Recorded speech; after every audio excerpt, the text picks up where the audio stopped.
The advice and opinions expressed by the host of Autism Live and her guests are meant solely as suggestion and should not be in any way construed as child-specific advice. The Center for Autism and Related Disorders advises working with a board-certified behavior analyst who has experience with autism before starting any intensive behavioral intervention. Any choices you make in determining your child's treatment are completely at your own discretion.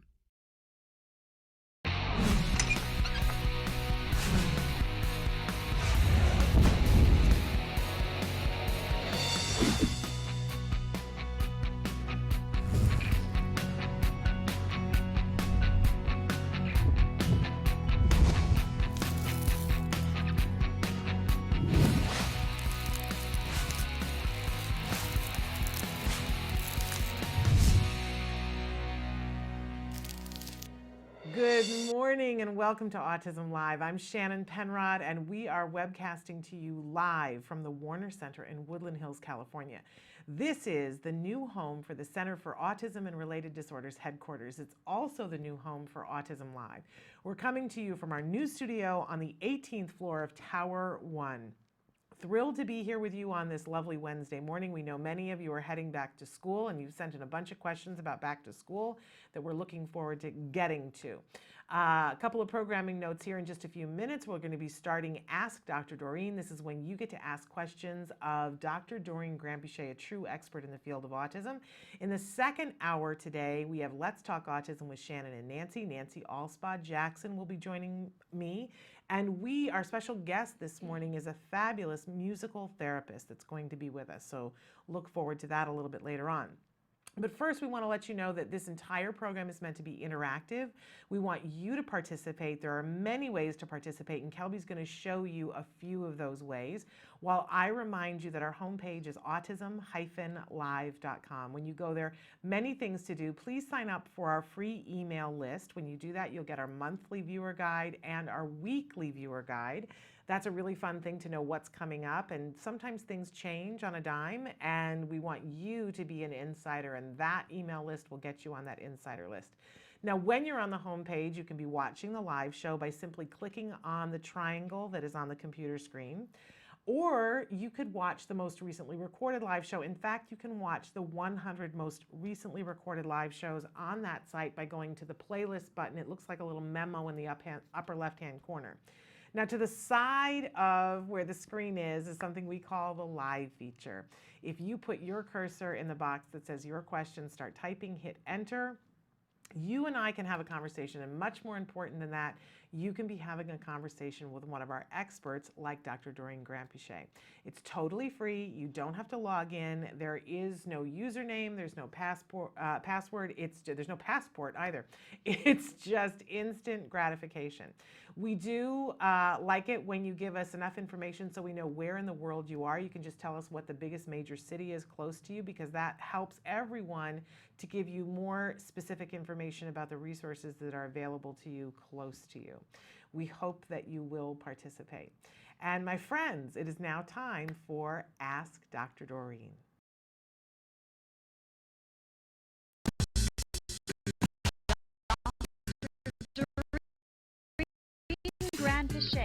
Dr. Doreen is an expert in autism. Doreen Granpeesheh. Dr. Granpeesheh. Dr. Doreen Granpeesheh. Dr. Doreen Granpeesheh is a visionary in the field of autism. Now you can ask her questions on Ask Dr. Doreen.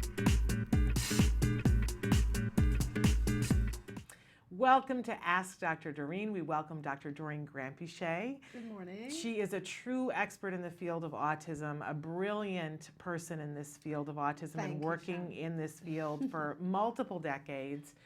We don't like to embarrass you with how many years you've worked in this field, but more than that, I think even more important than being a true expert in this field, Dr. Granpeesheh is a visionary in this field, and we thank you for all the work that you've done and that you continue to do on behalf of all the members of the autism community. You make a difference every day. Thank you so much. And may I say that color looks fantastic on you? Well, thank you. I love it. I'm working the pink today. It's very nice to be here, and we hope that we're going to be able to help some people today. Absolutely, which brings me to my next point, which is that although you are an expert in the field of autism, we always like to remind our viewers that there is no expert in this format that can give individual specific advice. That's right. It would be a disservice to think that somebody could just write in a question and answer answer when we have real difficulties and real individuals that are very specifically individual.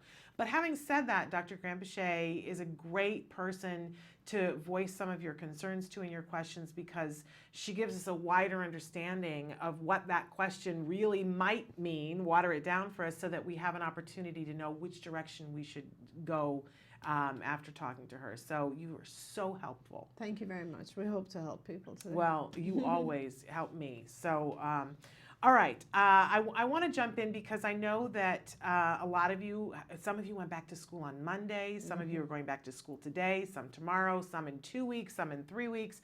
But we're all going to have to do it at some point. Right? Yes, my children started today. Oh, But this is the first time that my son is driving my daughter. Oh. Sonny got his license over the summer, so he's. And you don't need to driving. be sedated?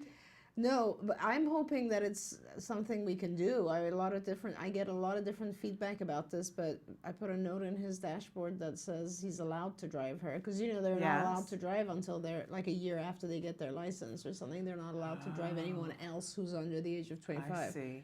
But they're just going to school and back, so it was fun. I was like super excited this morning when they left. You're good. You're a good inspiration. Jem starts junior high tomorrow, and you will need to sedate me. Yeah, I know. I know. It's pretty intense. Yeah, it is very intense. And so we have some different questions that have come in from people that I want to give TB hugs to. So I want to go to this first one. My son is going to middle school this year. Yes, we're in the same boat.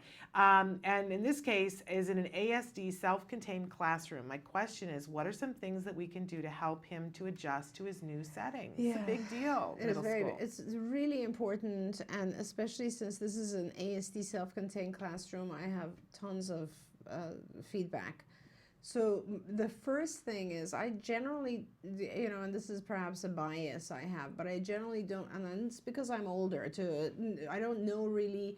Things may have improved pretty significantly over the last few years, but from my perspective, I'm always really worried about like special education self-contained classrooms. So the first thing I really want to suggest to you is that you do an observation pretty regularly. You don't just start out with one observation. You do observations pretty regularly, and I don't know what the policy is with your school, whether you have to give them notice that you're coming, but legally you are allowed to drop in 20 minutes at a time, each time, without necessarily having made an appointment if your child is in there.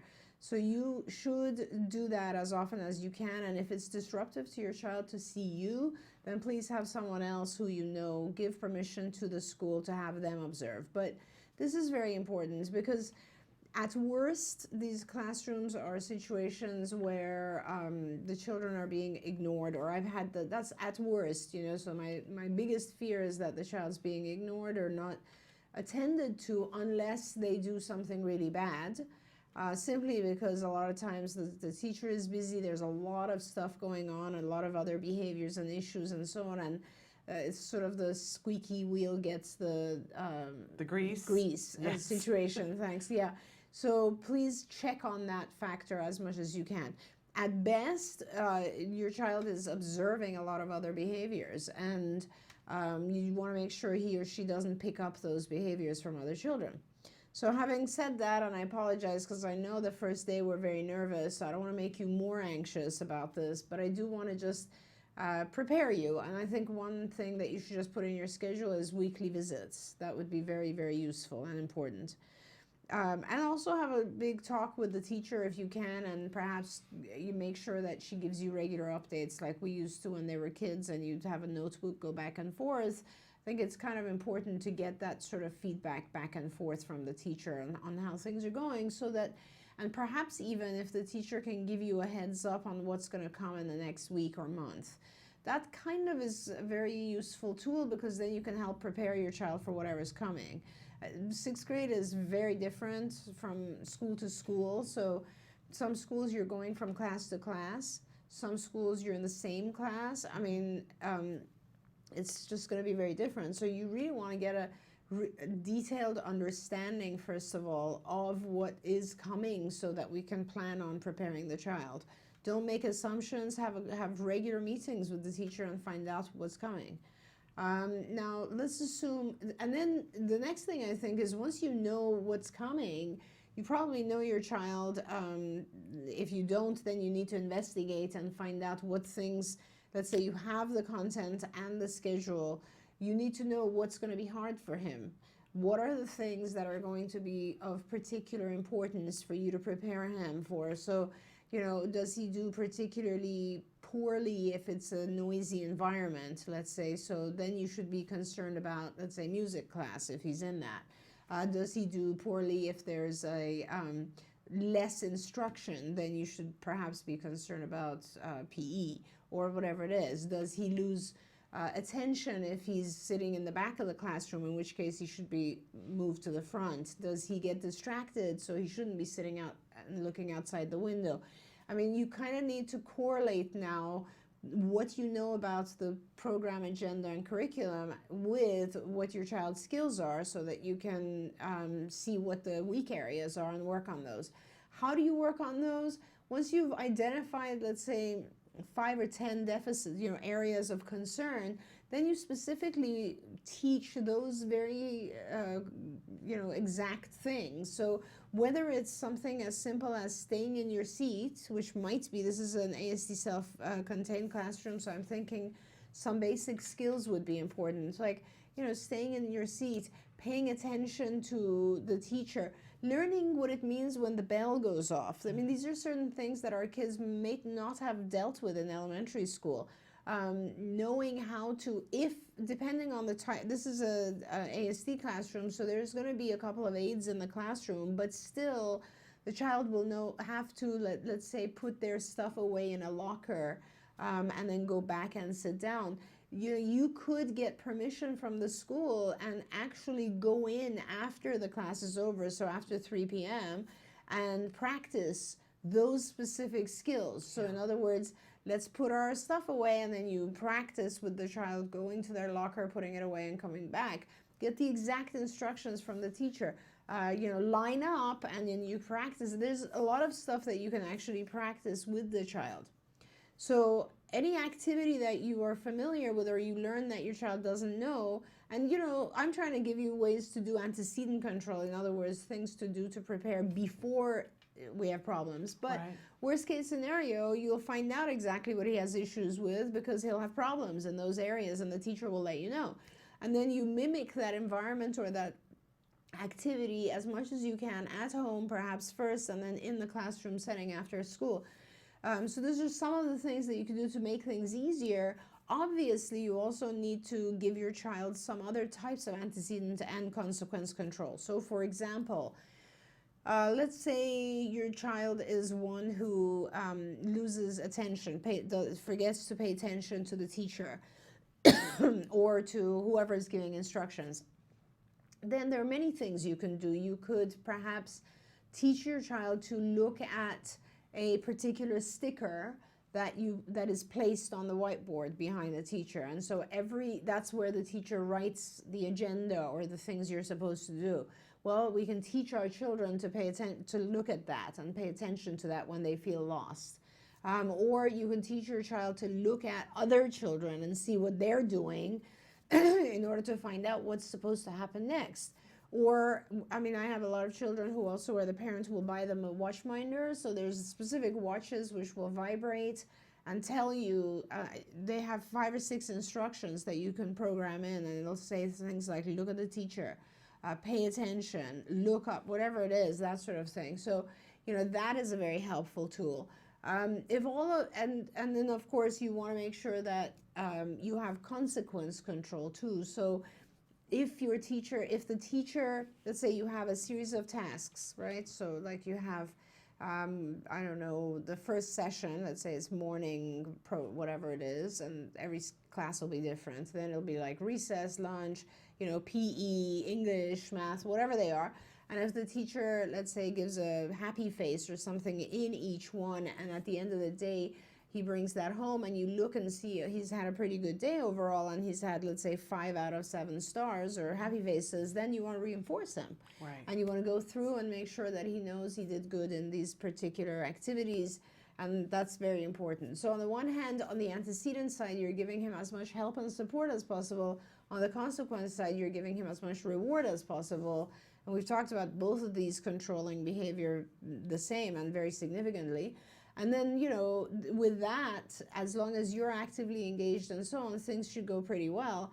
And again, if they don't forget that you have the ability, even in a self-contained ASD classroom, to ask for an aid and to get the school district to provide you with an aid. And then we talk about training the aid. Yeah.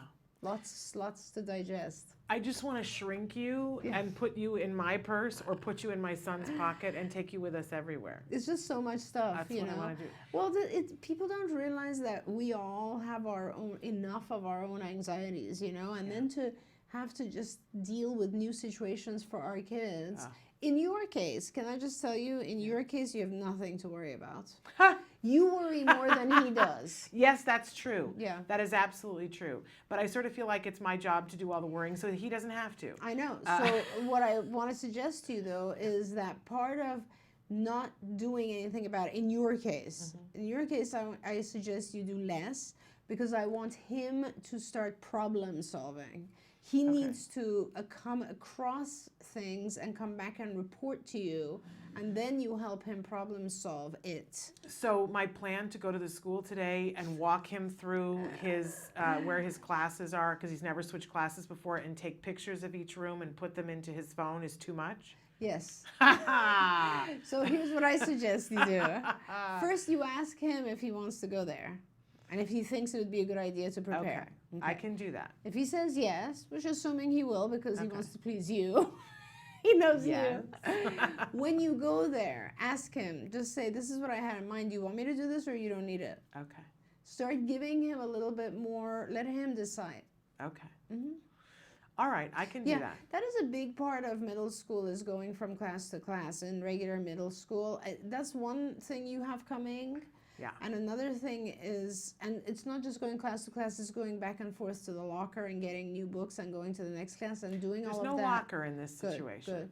And just getting from class to class within a certain time frame. That I think is a big deal. Yes. And you should make sure he understands that. You know, he's very good with those types of things. But the other thing is planning. Planning becomes the biggest issue in middle school. That's when we started our whole planning curriculum, because and you should go to Skills and print out some of that stuff, because that will be very helpful for him. Yeah.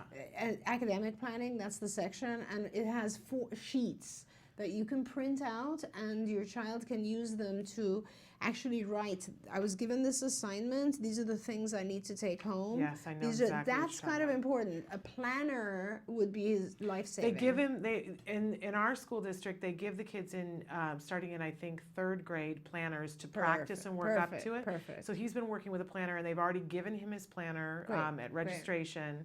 But I think those sheets, because the planner's kind of generic, those sheets, and I know exactly which sheets you're talking about, I think those would be really helpful for him and the teachers. Yeah, absolutely, because they can make sure that he has the right material and he knows the project. A lot of times they'll give you a project in middle school which you have to do with a group, which makes it much harder. Yeah. And that you have to turn in like in a week and a half. And that makes it very hard too, because our kids forget all that. Yeah. Somehow though, I don't know, maybe I have a lot of faith in him. And I do too. I absolutely do. And I loved what you said about you just keep track of things, and if you see that they're going off the rails, you fix and you adjust. Totally. And the key to that is having communication, of course, with all the teachers, but communication with the child. Like, you know, if your child is able, and in some cases they may not be able to communicate their, you know, strengths and deficits, but if your child is able to, you have that communication every day, what was easy, what was hard. Yeah. I mean, there's not a single, I have 3 kids, one of them in college in Australia right now, and every single day I ask, how was your day, what was good, what was bad, what happened, you know? Yeah. Every single day. And that is really the key to it, I think. Okay, we're all going to take a deep breath. We have another question about a younger child that we're going to come to right after we take a break. So stick with us. More Ask Dr. Doreen after these messages. It's every parent's desire for their child to have a great start in life.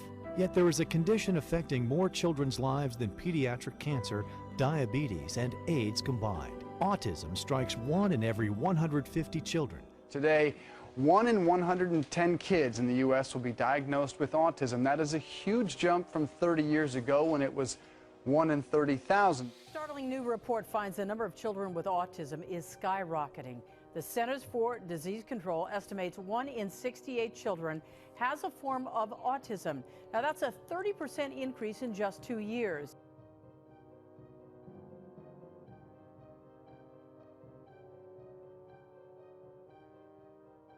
Well, a lot of the with all the accomplishments over the last 20 years, I'm thrilled.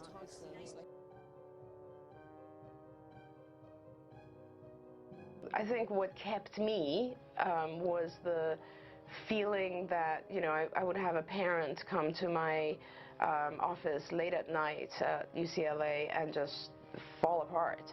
And this is a long time ago. There were much less back then in terms of services and knowledge and so on.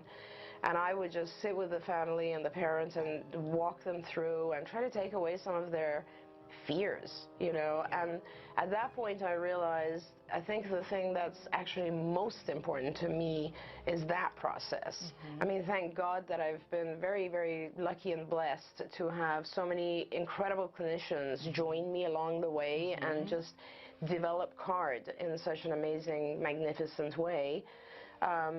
That I could, you know, for me it was more really about how can I help the families? What can I do for the moms, the dads, you know? It is just, and I feel like, you know, there's no way I would ever really know because I haven't had my own child go through this, but I've experienced it with people a lot of times. Hi, this is Megan. I'm in first grade all by myself. My teachers are so fabulous. I like to read books. I like to go to my friends' birthday parties. I like to invite my friends to my birthday parties. I once had a sleepover with a friend.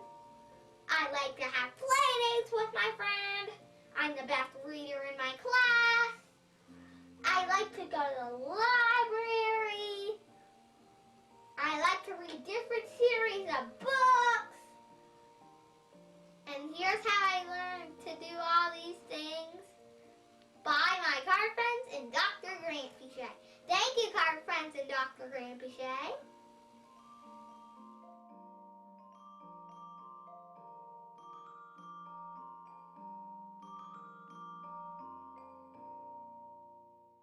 Welcome back to Autism Live and to Ask Dr. Doreen. We're here with Dr. Doreen Grandpichet. She's a true expert in the field of autism. She's answering your questions right now live.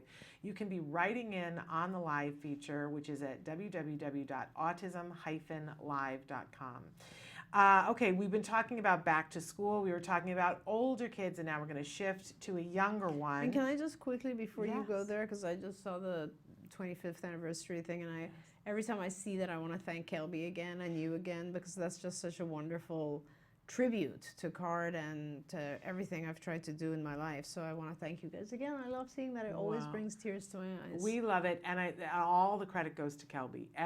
He worked on that beginning to end. That It's is all amazing. him. He It's did amazing. a wonderful job. Kelby, He's a talented you young are man. amazing. He is amazing.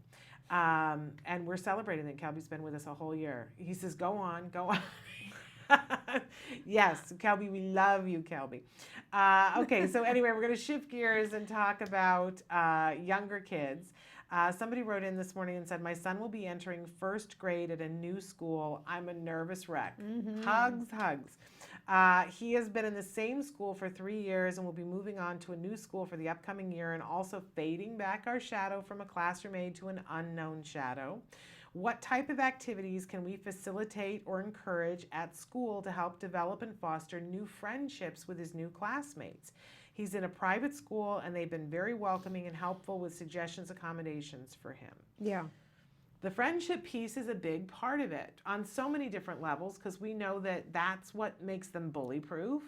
That makes them have more social skills interactions, and they enjoy it more. Oh my God. So how do we get there, Dr. Grandpichet? It's the hardest thing. It's the most important thing. You know, I look at my kids and I have to, you know, they're friends, good friends, make all the difference, all the difference. And so I really think it's one of the most important things for our kids, no matter what age they are. I think at the younger age, and even ongoing, I guess, at middle school, I mean, the main thing you can do at this point, and I think studies have shown this as well. I have actually a few suggestions now, Okay. just thinking about it. One thing is you need to get the kids to be very comfortable and come over to your place. So, usually we're going to school in an area where everybody resides, so it's the local school. And if you can, you'll have to be an involved parent and get to know other parents and try to get them to allow your children over and be the cool parent of the neighborhood if you can. Which means, if you have a swimming pool, swim parties, or just summer parties, or, like make a cool thing like, I don't know, Tuesday popsicles and have everybody come after school there and get popsicles or whatever it is, but you need to be the cool parent. And so that everyone wants to come over. So that's very, very important. Second thing is you're going to want to pick a couple of kids who will show up in the next maybe couple of weeks or months to be the great kids who want to help other kids.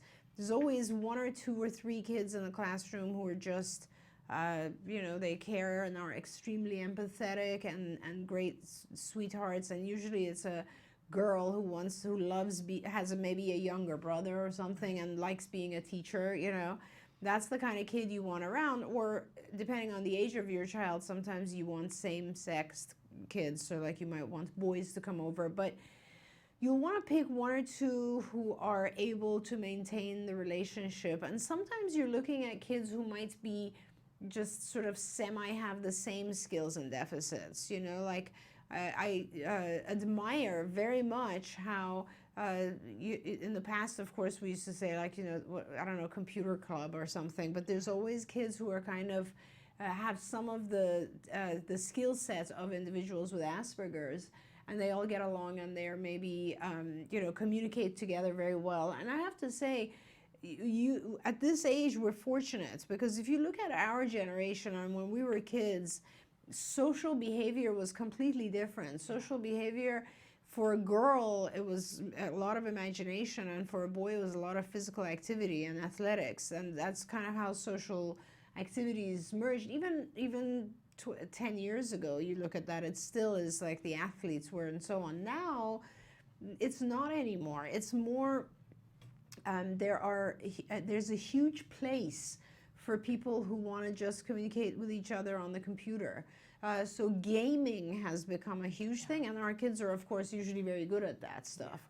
So there's a different social group that your child can usually enter now. I love it. I think the gamers here at CARD, they just speak a different language, Yes. And my son gets involved with them sometimes, and I'm just amazed that the way they communicate and interact is so different nowadays with online technology and gaming and stuff. It's completely different. And it's not as stigmatizing as it was maybe 15 years ago. Not at all. Not at all. If you're going to Comic-Con and you're a tech geek at Comic-Con and you're dressed in the cosplay thing, it's kind of cool. It's extremely cool. In fact, it's like a challenge to get to Comic-Con. Like people go and line up 3 days ahead of time.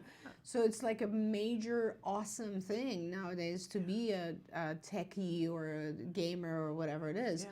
So, and our kids therefore have a better chance of fitting in that sense. So, and that brings me to the topic. So, so the second point, let's just conclude, was that you want a couple of people who become closer and become friends with your child. And those are the people that will then prevent bullying, will never let your child be alone, because they will always have a partner. And I have to tell you, there's so many studies on just that fact alone, the amount of courage we gain by just having one other person. It doesn't matter if the other person is even a much younger child or whatever it is, but by having another person with us, we become so much more brave and have so much more self-esteem in group activities. So this is very important, to have one or two other kids that your child can bond with, and then that's the kid that you take on special activities. You go to the movies, you take your child and that child, you go to the movies,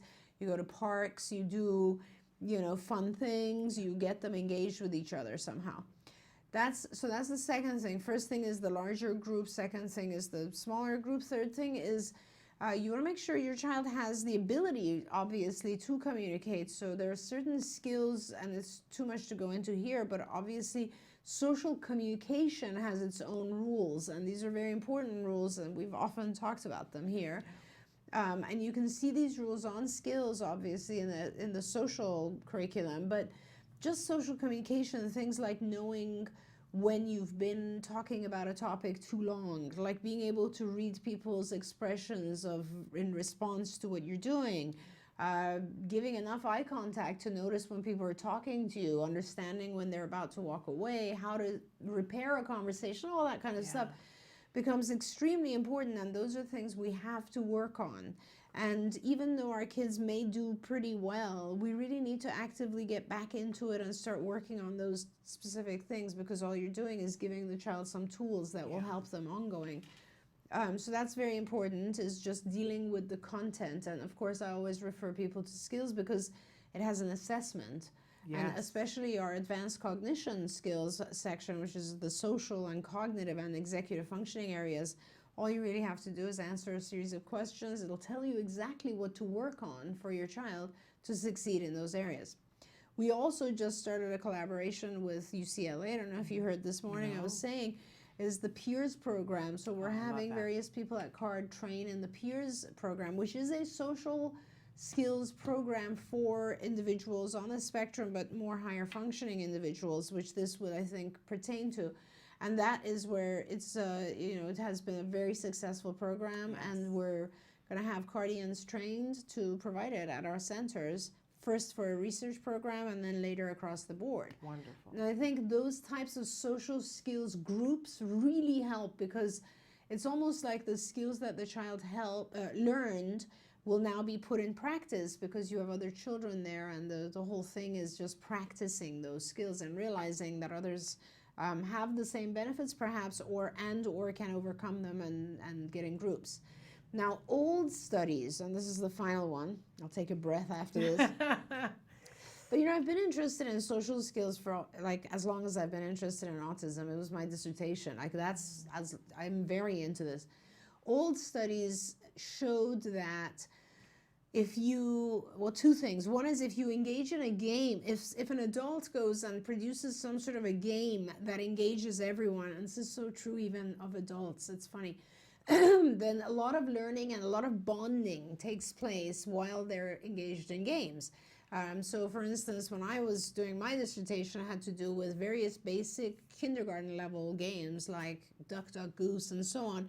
And the more you play these games, the closer the children become to each other, and they pair up and become actually socially bond together. And if you take that all the way to adulthood, it's kind of funny, because you look at leadership camps and that's all you're doing is you're playing exactly games. What I was thinking. Exactly. And so for children, no matter what age they are, if you can produce a game type activity where it takes their mind off the awkwardness of being together and they all just bond.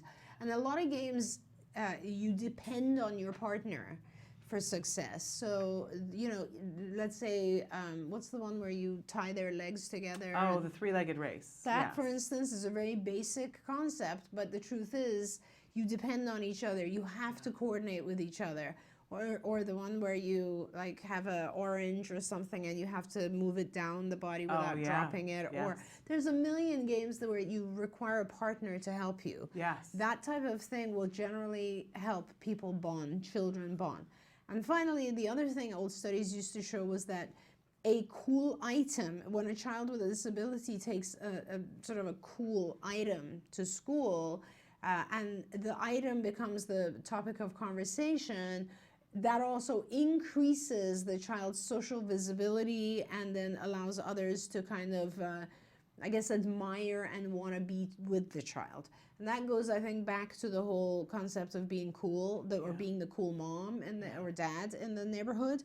And those, in the old days when I was reading this research, were things, you know, as basic as take a tape recorder, or the individual will take a recorder to school or something, and then everybody wants to talk about the recorder. Right. Nowadays, of course, it has to do with technology more.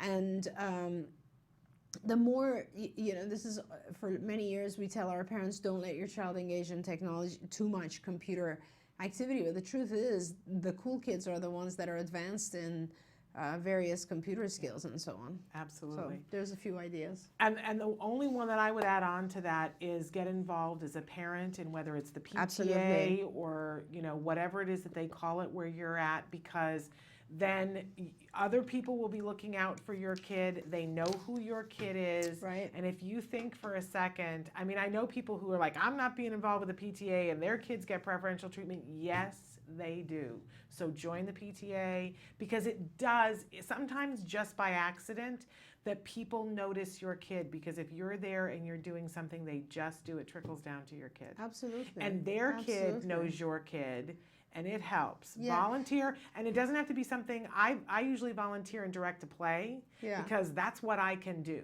See, that's fantastic. But I can't run the bake sale. That's Heaven fantastic. help me, I cannot run the bake sale. But I direct to play, and then I know everything in the bake sale myself. I'd be allergic to everything. So, and I, because my time is so limited, I often try to just give donations or give that helps too. Just stuff that Yes. they need. Like when my kids outgrew, I donated our the uniforms? No, the play equipment in our back. We had it all taken out of concrete and taken to the school. I mean, anything that you can give to the school, which really, let's face it, at this point, make sure as a parent you are giving the teachers gifts. Oh, I mean, yes. honestly. And I give them IBT training. Yeah, absolutely. I mean, depending on where your child is and how much you want your teacher to know about autism. Yeah. Giving them a module of IBT as a gift is fabulous. They may or may not use it, who knows, but it's very nice of you to do that. Any kind of gift, teachers don't forget those things, and I think it's important. Absolutely. All right, all good advice. We're going to take a break, and we're going to be back with more Ask Dr. Doreen after these messages.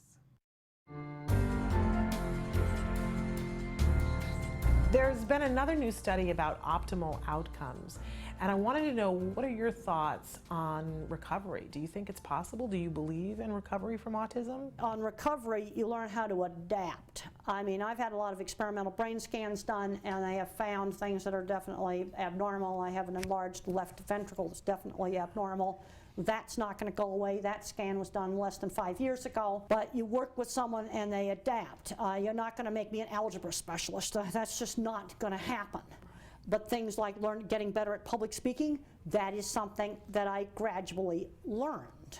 What I'm seeing today, especially with some of the kids on the mild end of the spectrum, I'm seeing teenagers that are much milder than me that haven't learned things like how to go up to the counter at McDonald's and order food all by themselves, how to go on the bus, how to shop, how to go in the store and shop, how to do a checkbook, basic things like that. Because what drives me crazy is when I go back to the cattle world and I see a guy in the maintenance shop that's running the whole maintenance shop at a big plant, and he's as Asperger's as he can be, and he's running a whole maintenance shop. And then I see Junior that's addicted to video games, and you can't get his duff off his chair and get him doing things. Now, when I was in high school, I did a lot of thinking about this.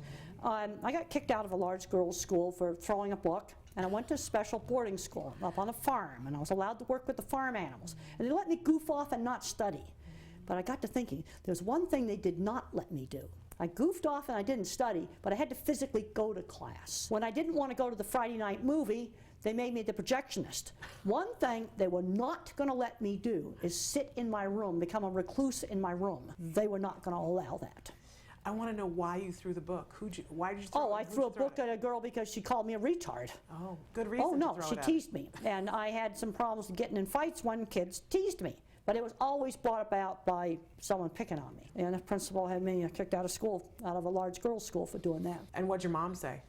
Well, she was not very happy about the whole thing, because when the principal called, I answered the phone and he said I was incorrigible and I was kicked out of school. Mother was really angry that he just said that right directly to me, which was definitely not very appropriate. Welcome back to Autism Live and to Ask Dr. Doreen. Dr. Doreen Grandpichet is here with us. She's a true expert in the field of autism. She's answering your questions, which you can be writing in on www.autism-live.com. Now, we had a question that came in yesterday morning. I touched on it briefly, but I promised that we would talk about it with Dr. Grandpichet. She saw it in the list of questions and said, oh, I really, this touches my heart. Yes. So somebody wrote in and said, my daughter just told me the doctor told her my grandson has autism. When will we know at what level? He does not talk 2.5 years old. Yeah. And those are the grief that parents go through when their child is diagnosed, or grandparents in this case, which kudos to you as a grandparent that you found us and you're already on our show. The grief that you go through is just, I think it's the reason I've stayed in this field. It's the reason I got into this field. I can't handle the fear and pain that parents go through when they hear this, because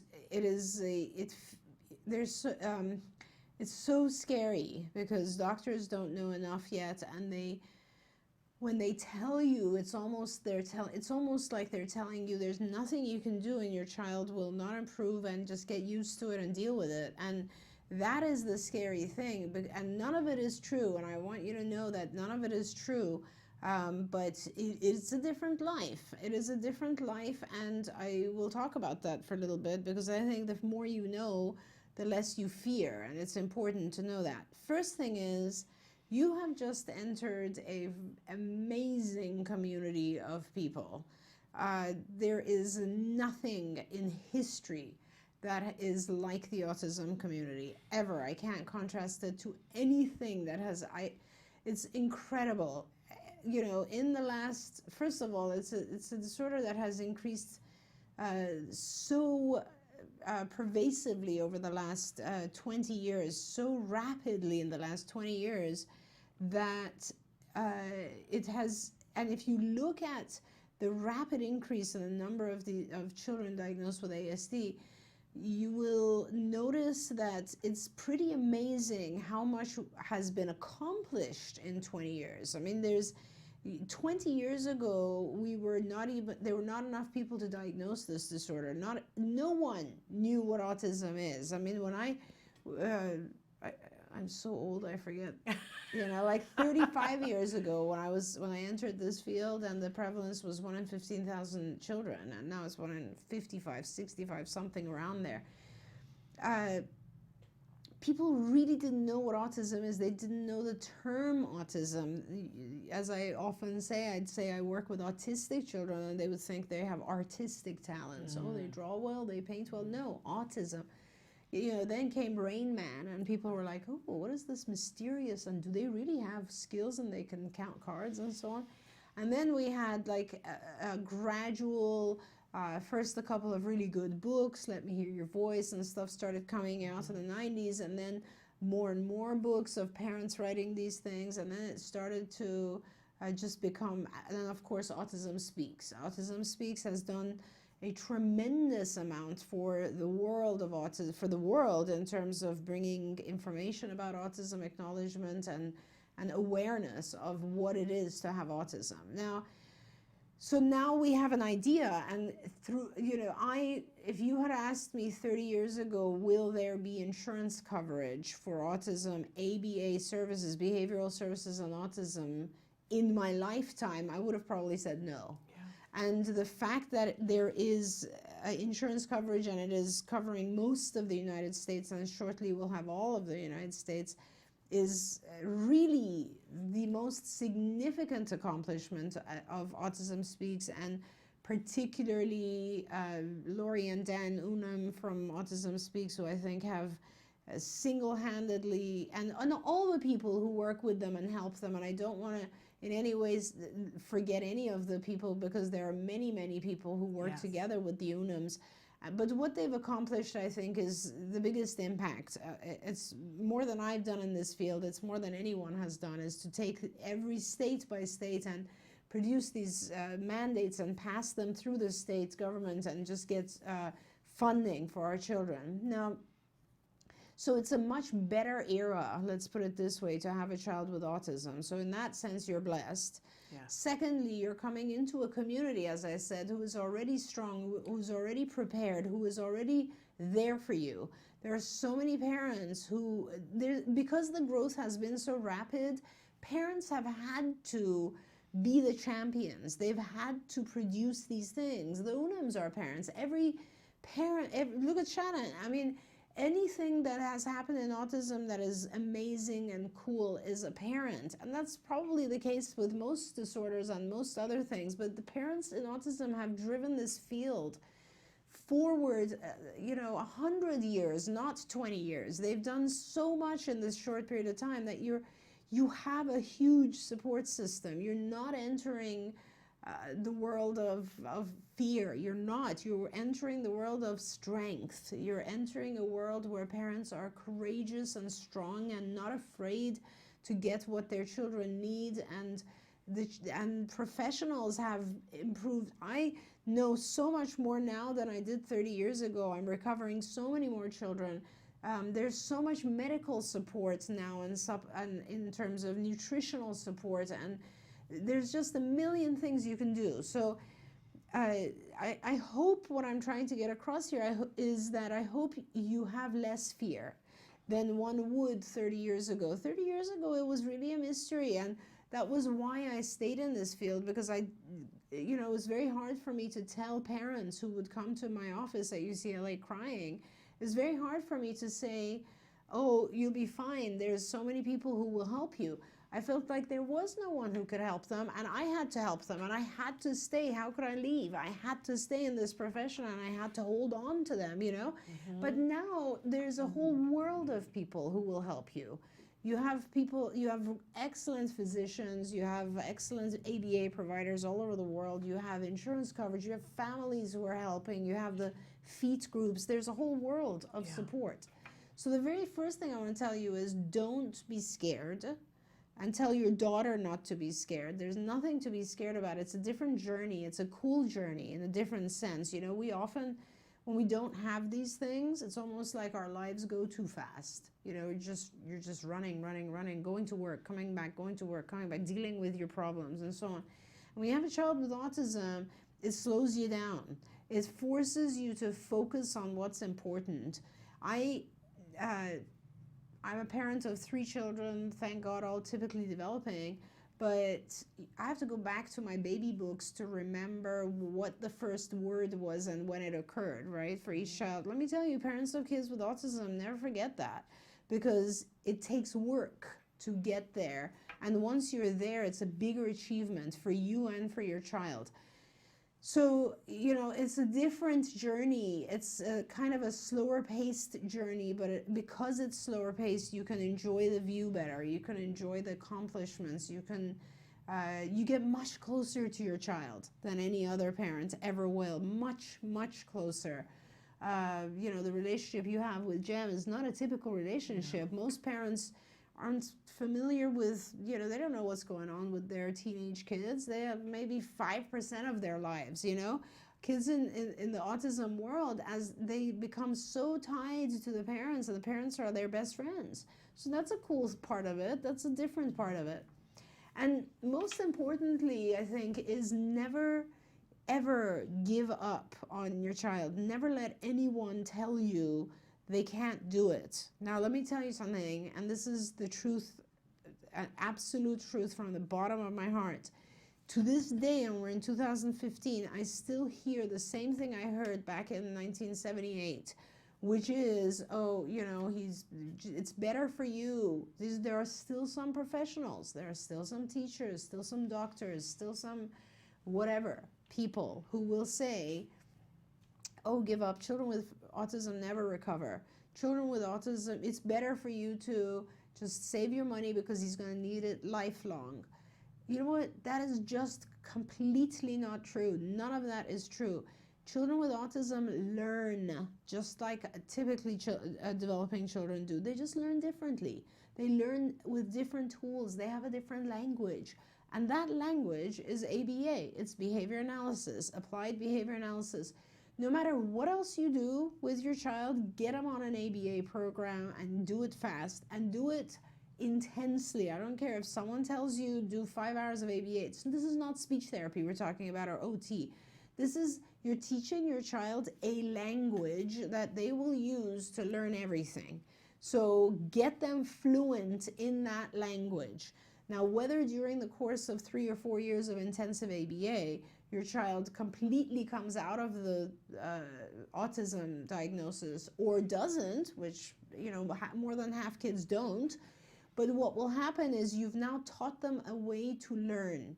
It's not about just the content they learn, it's about all the ways they learn to attend. They learn to behave, they learn not to throw a tantrum whenever they want something, they learn to ask for things, they learn how to pay attention to people, they learn how to, you know, that if they do something good, it will be rewarded. They learn a lot of very key life skills from ABA, and that needs to happen in the early years. So, your grandchild is now 2.5 years old, perfect time. You have the diagnosis, fantastic. Get into an ABA program, get that started, because at 2.5, what you'll be doing is you'll be teaching the team of therapists who come and work with the child will be teaching him things like compliance, like come here, sit down, look at me, pay attention, start imitating these sounds, start labeling these objects, labeling actions, start asking for things. That's called manding. Start labeling things, tacting. Start telling me about stuff when I'm not there. A million things. And you will do a comprehensive ABA program with your child, with your grandchild.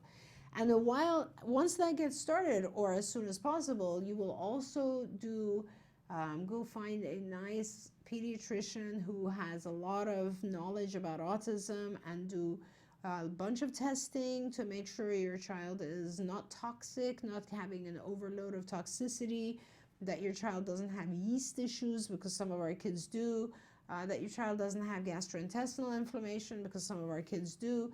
Our kids tend to have various, sometimes, and not always, many of our kids are perfectly healthy, but some of our kids have some issues with the foods they eat, and how they digest these foods and what they're allergic to. And it's very important that because your child has autism, you don't ignore these other things. That's critical. So you need to pay attention to all these other things, because those are the things that are making your child feel better. And that's important, because think of it as 3 to 4 years of intensive tutoring your child's going to get from their ABA program. That means they better be feeling good, and they better sleep well. If the child isn't sleeping well, that's a big issue. Pay attention to that.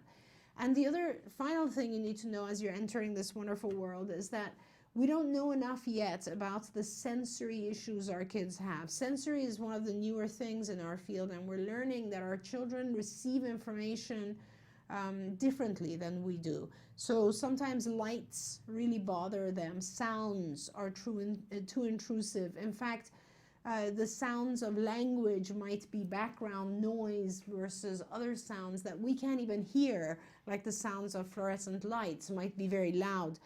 So their sensory input, we find, is often different than ours. And pay attention to that with your grandchild, because that affects how the child learns. And that will obviously be something that a really good ABA provider, or perhaps a good occupational therapist, can help you with. So in sum, what you will hope to do now for your grandchild is get them a good medical evaluation, find out if there's any illnesses that need to be dealt with, if there's a need for medication, that's important, if you need something as simple as melatonin for sleep or whatever it might be, find all that out. In that evaluation, you'll also identify if the child has anxiety and whether or not you need to deal with those issues, and that's all important. Identify your child's sensory input issues, because the way you learn has to do with your senses. Every information you receive has to do with your senses. So you're either, some of our kids don't see things properly, sometimes they don't hear things properly, and that's going to affect how you teach them. So make sure you take into consideration the sensory input stuff. And once you have that stuff under control and you have the child on a healthy diet, perhaps any diet is healthy for them, I don't know, but most of the time nowadays with all the toxins in our foods, you have to have different diets. But then, and then on top of that, you want to make sure that, so they're not receiving things that produce an allergic reaction or produce lethargy for the child or so on. You know, they have all their supplements, everything. And then you do a comprehensive, high quality ABA program when they're this young. And then by the time they become school age, your ABA group will communicate with school and get the child into the best program. And sometimes our kids are done by first grade. So you always want to do all of those things. It's a very kind of multidisciplinary approach to autism. And that's what you do for your grandchild. Now, last thing, real quickly, what you do for your daughter, because your daughter is going through a ton of fear as well. As a grandparent, what you do for your child, your own daughter, is you give them support, you help them reduce the fear. You don't increase the fear, you reduce the fear. You find resources for that, for your daughter. You tell them to watch Shannon's program, this show. You tell them to connect with, you help your daughter find the best ABA provider, the best physician. You spend as much time as you can finding that information out. And all you do is you give them security like you did when they were a child, and you let them know that it's not a place to fear. It is a fine world to be in, the world of autism, and that there will be people who will help and get them through. And you know, your daughter might be the next champion who will change something in the world of autism for other children to come. Yes. A long speech, sorry. Hey, I get very passionate about this. That was the master class in I get just very had a passionate grandchild. for new parents, you know? Of course. And I want to say, too, how important it is. You know, recent study that showed that when you're doing that intensive ABA, if the parents know that and use the techniques that the child, and this is such a duh, right? But the study shows if the parents are involved, the child makes more progress. Absolutely, well, no couldn't we question. extend that if the grandparents get the techniques so that you're part of the respite team, so that Yes. your daughter and her significant other get rest, so that they can come back with fresh legs That's and do right. it as well. I can only imagine how much more progress we can get to if the team is bigger.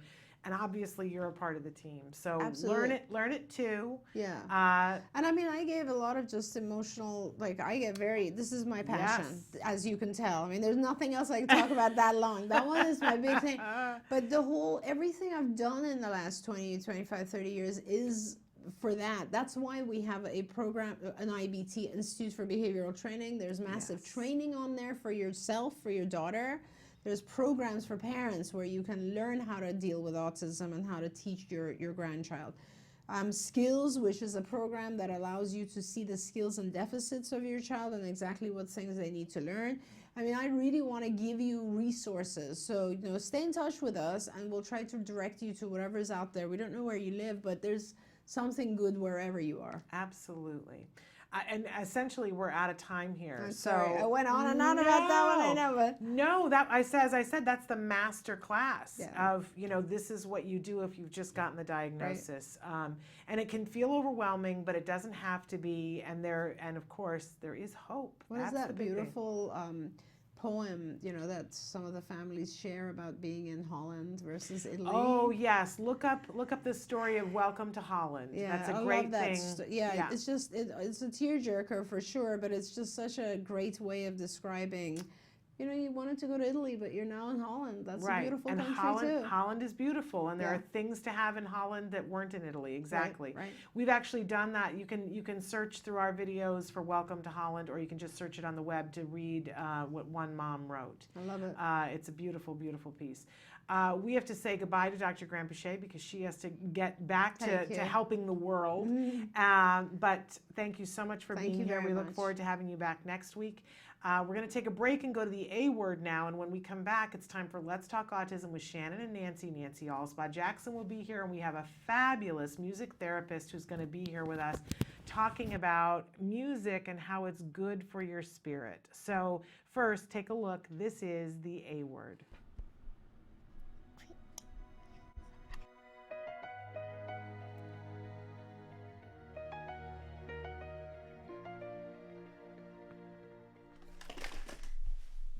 You were over this.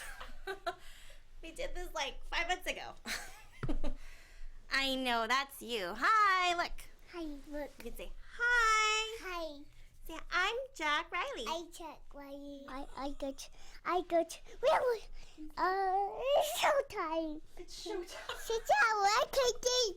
Look what I have. Do you want to play with your rug? The rug. Whoa, you want to play? How to play? Okay, play, then go you need play. to get your stickers. Do you want the rug? What's the rug? Okay, you need to sit here. No, you need to sit right here. Sit down. Sit right here. You need to sit here, buddy. No. Or else we have to go sit on the chair, bud. Come on. Sit up. Okay. You're gonna sit on a chair then, dude.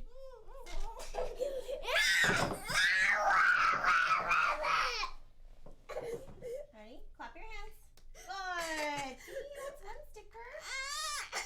Touch your head. There it is. You have to sit on a chair, buddy.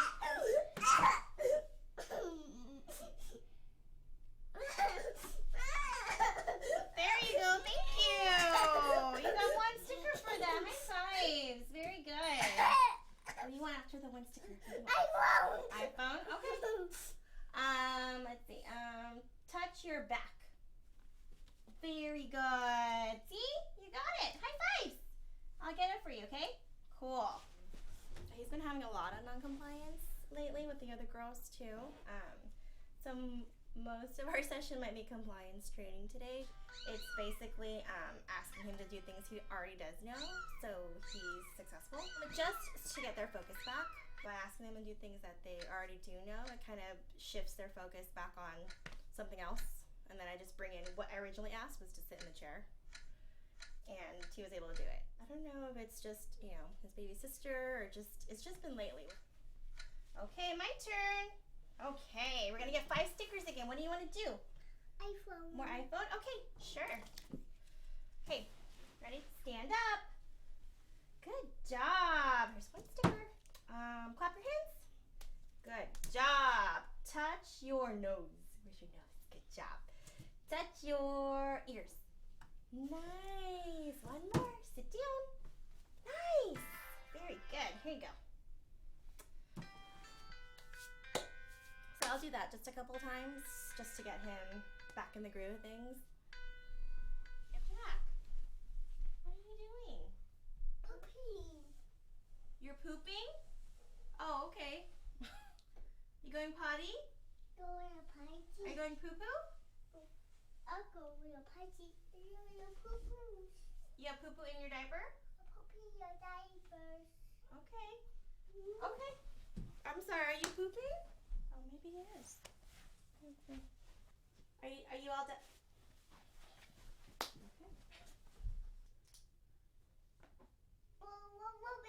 Okay. One more minute to go poop. Yeah. Yeah, and then we're gonna get your dad, okay? Okay, we're gonna go see Daddy. Okay? And go show Daddy to say, Daddy, I pooped. Go find Daddy. Or is he just doing that? No? Yeah? Yay! You said you pooped and you did! You pooped, huh? Yay! That's really good. I'm really proud of you. Look at me. I'm really proud of you. You're going to be a star. You're going to be a superstar. She was very fussy until right this second. That's Big Brother's girlfriend. How are they doing together? He mostly ignores her. Although he did have a little monologue yesterday where out of the blue he said, "Bless you, Lainey Grace." And then he said a few other things about her too. I love you, Lainey Grace. I love you, Lainey Grace. Oh, that's sweet. And he'll kiss her head and thinks that's funny because, of course, Mommy gives her big reactions to his kisses. She says, "Ooh, I like that kiss." So he likes to do it like 45 times. But most of the time, if you ask him what his sister's name is or anything about his sister, he pretends like he didn't hear you, which is fine. We're not in a hurry. Jealousy to work out on, I think. And we are very careful if he wants me to, whoever's got her, if he tries to get our attention or whatever. If we can, we give it to him. there's going to be plenty of times where we can't. So we're trying not to have her be the reason we have to say no for now. Success. It's been an eventful 1 hour since we've been here. Exciting. I know. Jam-packed. This is going to be an exciting episode to edit. There's baby, there's pooping, there's tantruming, there's everything. Only the first hour, Suzanne. Let's see what the second hour will bring us. And welcome to Let's Talk Autism with Shannon and Nancy. I'm Nancy Allspot-Jackson. And I'm Shannon Penrod. Hello, my dear. And you look beautiful. Oh, thanks. I still have, okay, I was at a event last night that an incredible woman, Jennifer Schultz, who's a stylist, puts on every month, and it's at the Westlake Village Inn in California, in Westlake, which is where I live. And it features real women models, and then they have a charity that's a beneficiary. So Act Today was the beneficiary, and I modeled. It was end of summer fashion bash. So we modeled, you know, a lot of flowy, bohemian-looking beach cover-ups and shorts, and you know, just fun stuff. I can't wait to see the pictures, and I can't believe you're not sharing them with us here. They put my hair, they put extensions on me, and I wore this kind of gypsy-looking hat and this kind of Stevie Nicks-looking dress. So my hair's still kind of, I guess, what they call the beach look. Well, thank you. They were hot ironing it and everything, but I came home last night at 11 o'clock exhausted and fell into bed with the false eyelashes they put on me. And this morning I woke up with my eyes stuck shut. Oh, man. It was just like, okay. But all the primping and styling, that's a whole other world. Oh, you know what they say? Beauty hurts. Beauty hurts. My feet were hurting. Yeah. My, you know, the eyelashes were itching. Yeah, beauty. I like comfortable too much. Comfortable is good. I don't know how all those women do it. I don't either. Yeah. So, but it was fun, and I think we raised some good money. All the raffle proceeds went to Act Today, which was great. Yeah. You're out there, hard-working mama, making money for the folks with autism. For me to put on, you know, short shorts and beach cover-ups and walk around a pool in front of, you know, 100 people, that's working hard. That is working hard. Don't kid yourself. That is working hard. So we got a great show today. We do. We got a lot of things to talk about. A great guest that's going to be with us in just a little while. Yeah, very Steve interesting Robertson. Guy who is doing a lot of work on healing power of music, the healing power of music in many conditions, and is now wanting to work with autism spectrum. Okay. And interesting, last night I met somebody from the David Lynch Foundation. The David Lynch Foundation does meditation for various illnesses and disorders and chronic conditions, and they are interested in doing something with doing some sort of clinical trial with CARD or Act Today or whomever, studying the power of meditation with children on the spectrum. Great. Which could be very interesting. I think it'd be great if they did it with the parents, too. Don't we need it? Hello. You and I were just saying, that school's starting back up. We'll talk about that later in the show. Yes. But we have some news, three interesting stories in the news this week.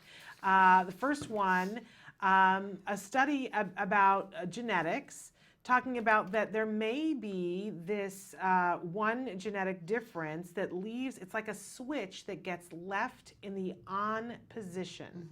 And that when it's left in the on position, it makes a difference in how your brain develops, and that could be one of the things that is potentially leading to autism.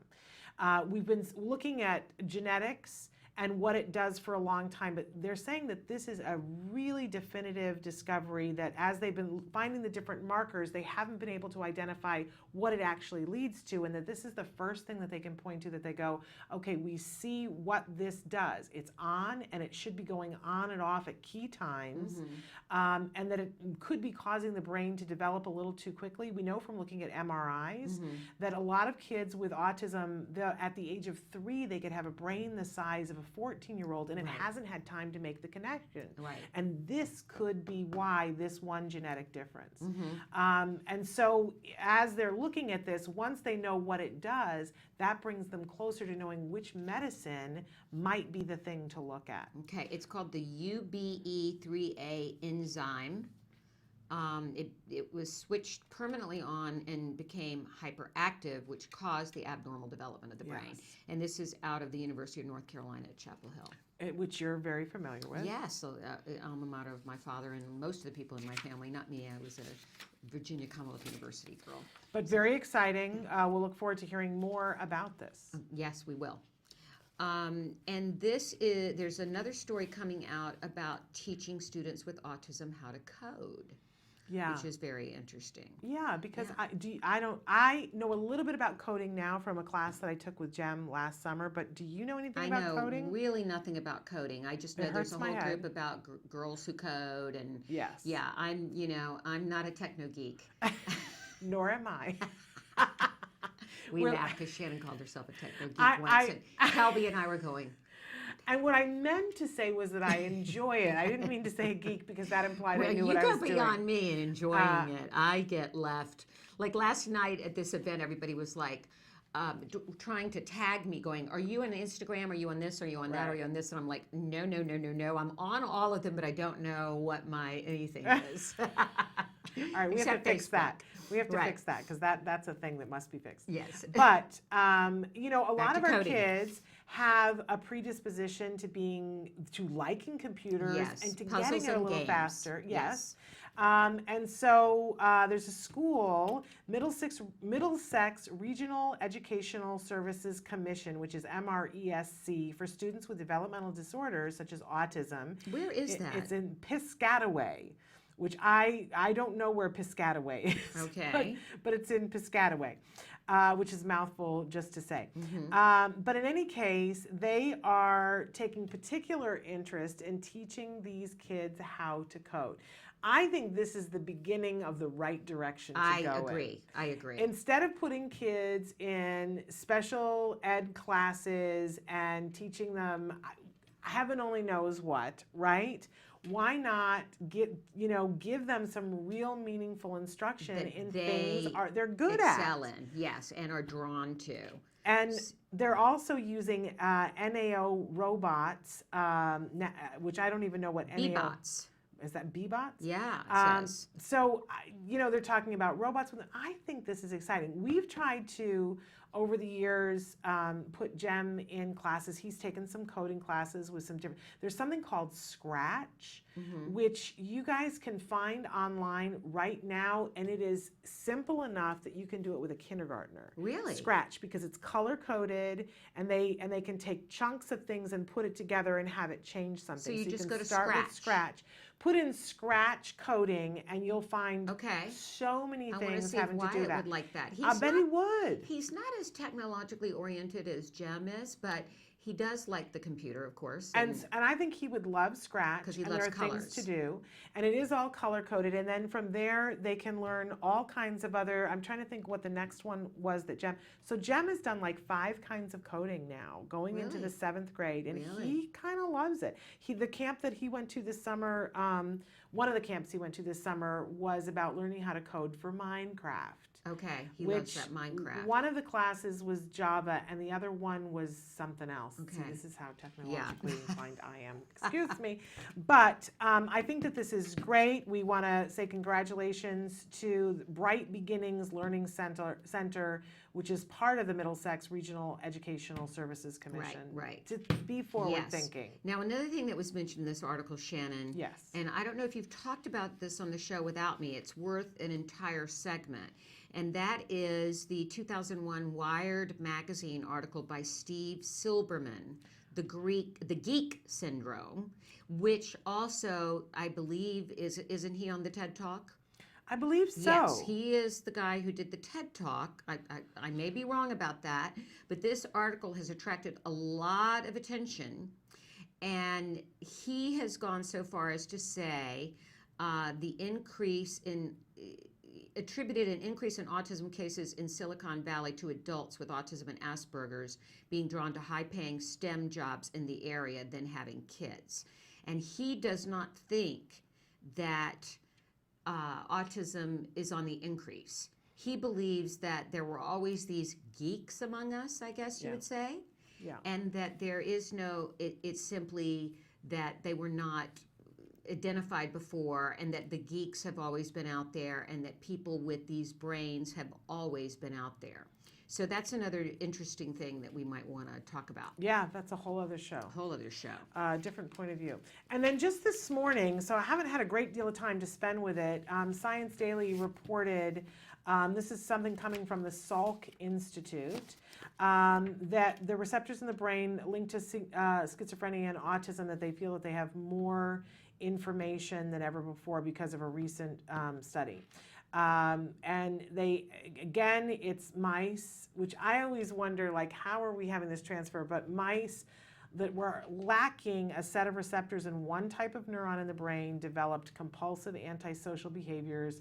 And they're saying that this is an important find. It's called the MGLUR5. It's until now, nobody has studied their specific role in a cell type known as a parvellibum positive interneurons. Can you imagine maybe 10 years from now, that's going to roll trippingly off of all of our tongues because of, big discovery, but it has to do with general cognition and that, this social interaction. Right. And that there's some sort of oscillatory wave pattern in the brain that it creates that causes people to be more compulsive. We know that there are some links between schizophrenia and autism. Yes. That frightens me to death. And they're saying anxiety as well. The separate studies have revealed that mGlu-R5 receptors, which transmit glutamate signaling in the brain, are linked to addiction disorders, anxiety, and Fragile X syndrome. So we need to know more about this. I love that they're getting in the neighborhood. Mm-hmm. I want to know, when does it come down That's to? That's what I want to know. When do some of these studies come down to? Yes.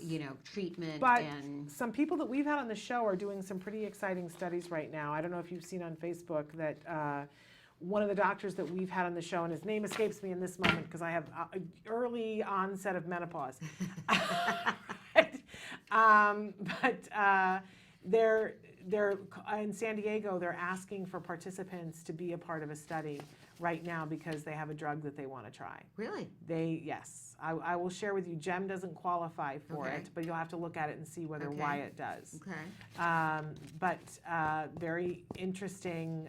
The doctor that we had on, from San Diego, that was studying Fragile X and that was asking for teeth donations because they were grinding them up and trying medicine. Yeah. They've got a medicine that they want to try. Okay.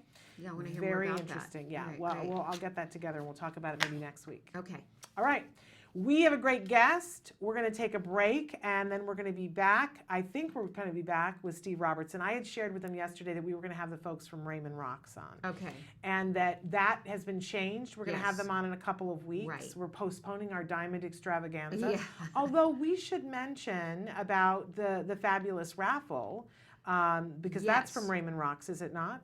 Yes, they donated a $15,000 diamond necklace. That's some diamonds. That's some glitz, some sparkle. It's beautiful, and actually, it doesn't look ostentatious. I mean, it looks like something you could wear out to dinner, and you wouldn't feel like you're, trying to be the Queen of England. Okay. They're very pretty diamonds, and. But I like to look like the Queen of England when I'm at dinners. I'm just saying. Well, you can, and you do. So anyway, you can go on acttoday.org, act-today.org, or Denim and Diamonds for Autism. I think it's .net. Anyway, we can post something on the page, yes, we right? Absolutely can. And we want to sell raffle tickets. You can get 4 tickets for $150, and you can get one ticket for $50. I know that seems a little steep, but it's a tax donation, and you would get a $15,000 necklace.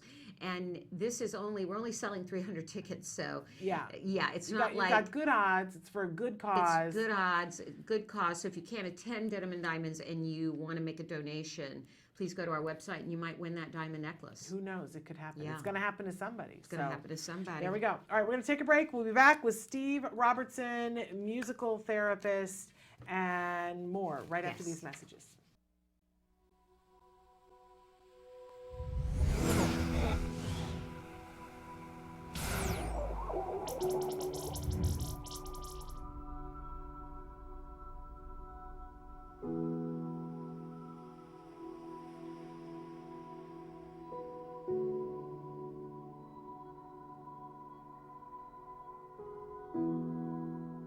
My name is Rachel. My son is Kyle. He has autism. I am Kyle. I am 9 years old. He's been with CARD since he was 2 years old, so that's about 7 years. We've been really fortunate that we've seen so much change in Kyle that you would really not even realize he has autism. The front of the book has an artwork piece. Is that me? No, that's a self-portrait, that's why. I thought so. Look, you're wearing the same kind of color shirt.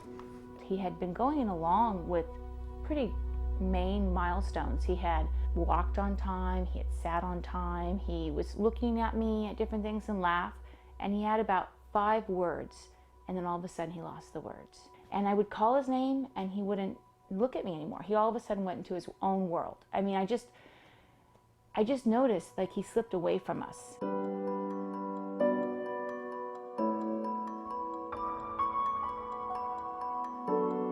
I got into UCLA because somebody called in sick one day, and we were on her waiting list, but she said, oh, I had a cancellation, can you bring your son in today? I took my son in with my mom, and we had a 2.5-hour appointment where they observed his behavior, noticed they didn't have any words. He was climbing all over things and jumping off her furniture because he had no sense of fear. He couldn't actually feel very much.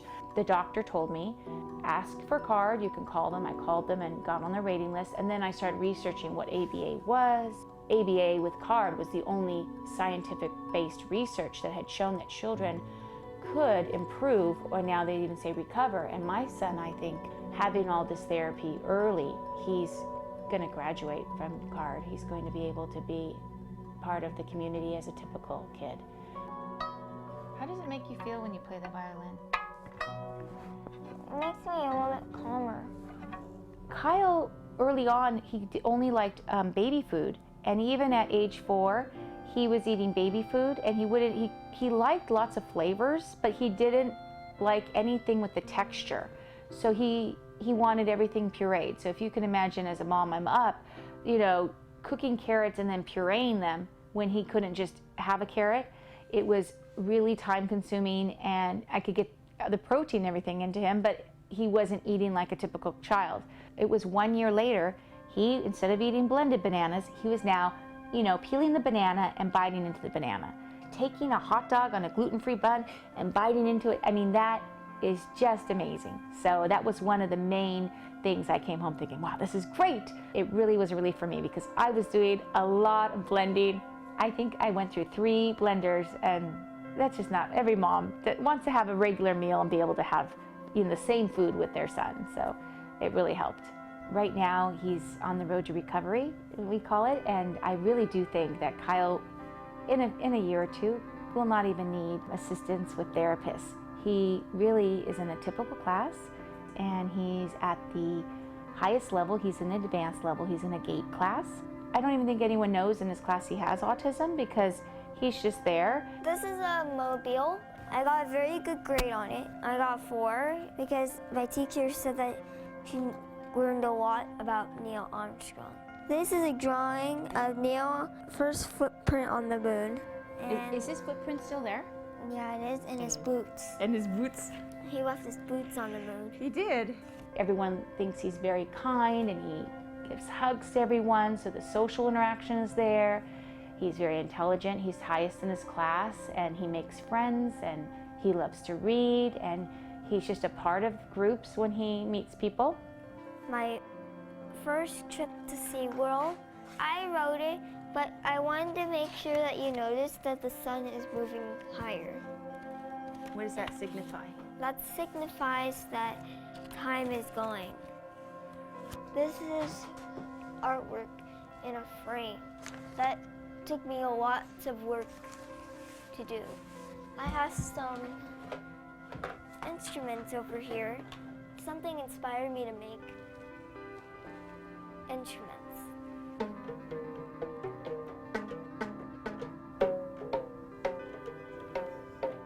This was from last year for a fundraiser. This is the surfing pictures. So here you're going on the surfboard, and did you stand up right away? Yeah, I did. You did. And show us how your stance on the surfboard. Ready? Go. And what's your favorite part about surfing? The very first time I wrote the Wipeout. And I hope that you enjoyed me, Mom, and all of my interests in learning a little bit about me. The end.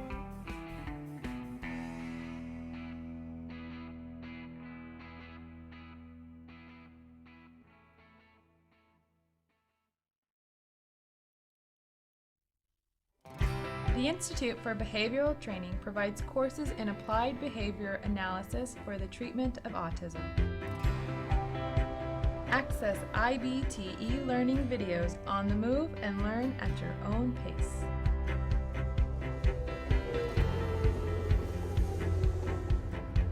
I'm going to talk a little bit about intensity of IBT e-learning makes any location your classroom on the go. So our objectives for today are to really learn what is autism and how is it diagnosed. Get professional guidance with IBT face-to-face training.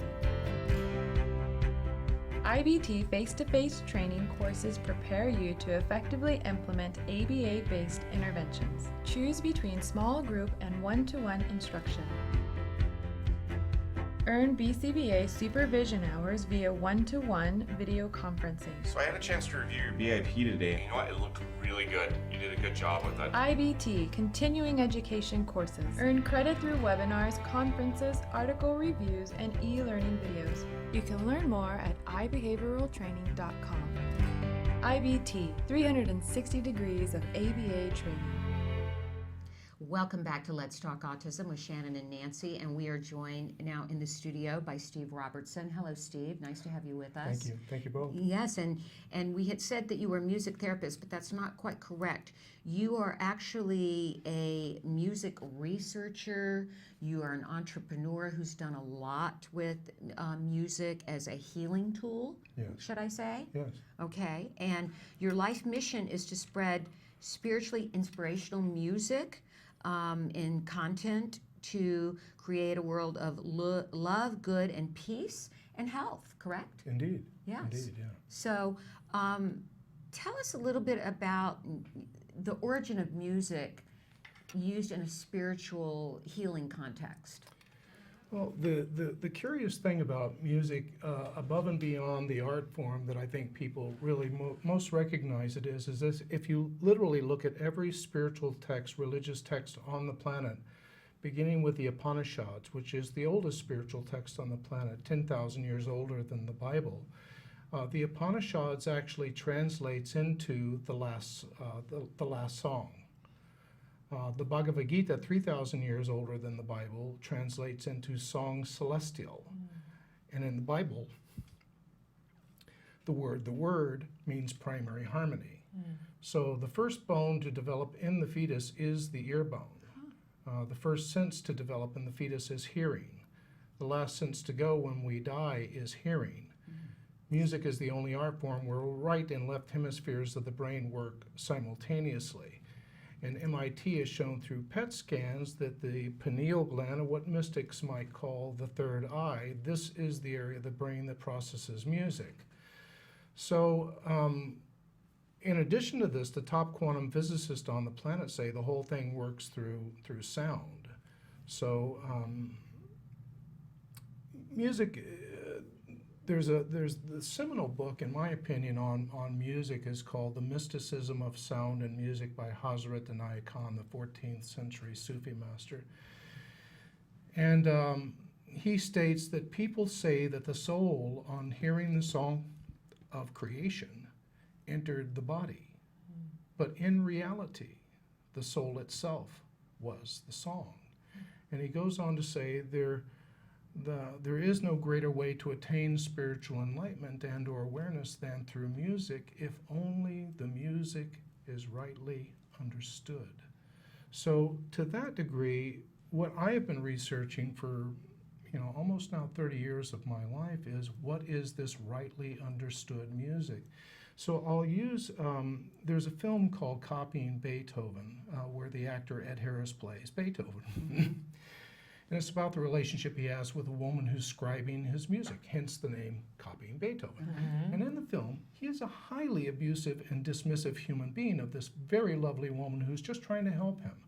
One day when they're alone, out of guilt and shame, he slams his hand down on the table. He says, "What's the deal? Why do you take this from me? Stand up for yourself." And she starts to weep. And she says, "I do this because I hope by being in your presence one day, I might be able to write great music like you." So this so sincerely moves him that he finally sits at the table with her like this, eye to eye. He wants to share with her the intimacy and the volition through which this music is occurring through him. And he says these words, "This is what I have been looking for 30 years of my life." He says, "The vibrations on the ear are the breath of God." Beautiful. Speaking to man's soul. Music is the language of God. We musicians are as close to God as man can be. We hear his voice, we read his lips, and we give birth to the children of God. Beautiful. Who sing his praise. That is what musicians are. And if we are not that, then we are nothing. And I think this is why, as many of the listeners may know, these great composers like Beethoven and Bach and Chopin and Mozart, they would literally write at the top of their compositions the Latin initials AMDG, ad mortem de gloriam, for the greater glory of God. So I think we're all familiar with the phrase of Hippocrates, which says, "Physician, heal thyself." And music is probably the most expedient way to move the mind and consciousness back into alignment with that state of atonement, if you will, where the body is in a maximum opportunity to heal itself. When the mind, from a perspective of the Buddhist, would be when we have a monkey mind and our mind is fractured and it's thinking, it's busy. It's too busy. The mind can't be still, and this overrides the immune system to such a degree where the natural remedies that we have within the body, can come to play and really assist us to find greater peace, to find greater clarity, to find greater understanding. And there may be people out there who are listening to this and have an element of doubt that music can be used this way. But in fact, the studies have been showing lately that, and much to the chagrin to people who are very much into Western medicine, but for instance with heart patients, that if they sing on a regular basis, that they do better than patients who don't, and that they make a better recovery. If they're listening to certain types of music, we find that people are having better health and showing more recovery. It's really easy to dismiss, but the studies are showing that music is something that is helpful in a lot of different circumstances. And you actually were involved in a research study. Can you tell us about that at St. John's Hospital in Santa Monica? I met a wonderful young Dr. Todd Foreman, who was in the last years of his medical practice, and he was a musician of quite well-known rock band, and he had a strong interest. So we did a double-blind study at St. John's Santa Monica Hospital there, and we had 80 women in this, and we were basically researching how sacred types of music like Vangelis and Kitaro and Enya and such reduce pain and stress during the delivery process, and in fact it did. It was the results were overwhelmingly positive. Great. And this was an extension of a larger body of work which I had been working on for years. Originally took a music therapy program to Scottish Rites Hospital for the crippled children in Dallas, and we were going to implement it there, and certain politics got involved with it, and then I looked to do this at the Haight-Ashbury Clinic, which is the oldest drug detox clinic, because I felt clearly there's a correlation between the frequency of thought that people have and the frequency of these substances that they're being pulled into a dysfunctional relationship with. And eventually we were able to, to do this study at St. John's. So, so it showed a clear reduction of pain and stress, anxiety during anxiety the labor, during the delivery process, during that entire process. So you're now interested in working with children with autism. Indeed. With music. Sure. And tell us what you feel music can offer. And if parents, let's first tackle that question, then I want to get practical, because we have, obviously our listeners are primarily parents of children with autism. So sure. I'd like to get your suggestions on some things they can do now to maybe use the healing power and the calming power of music with some of their kids on the spectrum. But first, tell us why you'd like to work with the autism spectrum and what you feel could be accomplished. Well, I think clearly there's some sort of abnormal thought process occurring with autistic children. And I believe fundamentally that music has an ability to calm the mind and to recenter consciousness in such a way where the mind can be still and thoughts can be connected in more of a rational and logical means.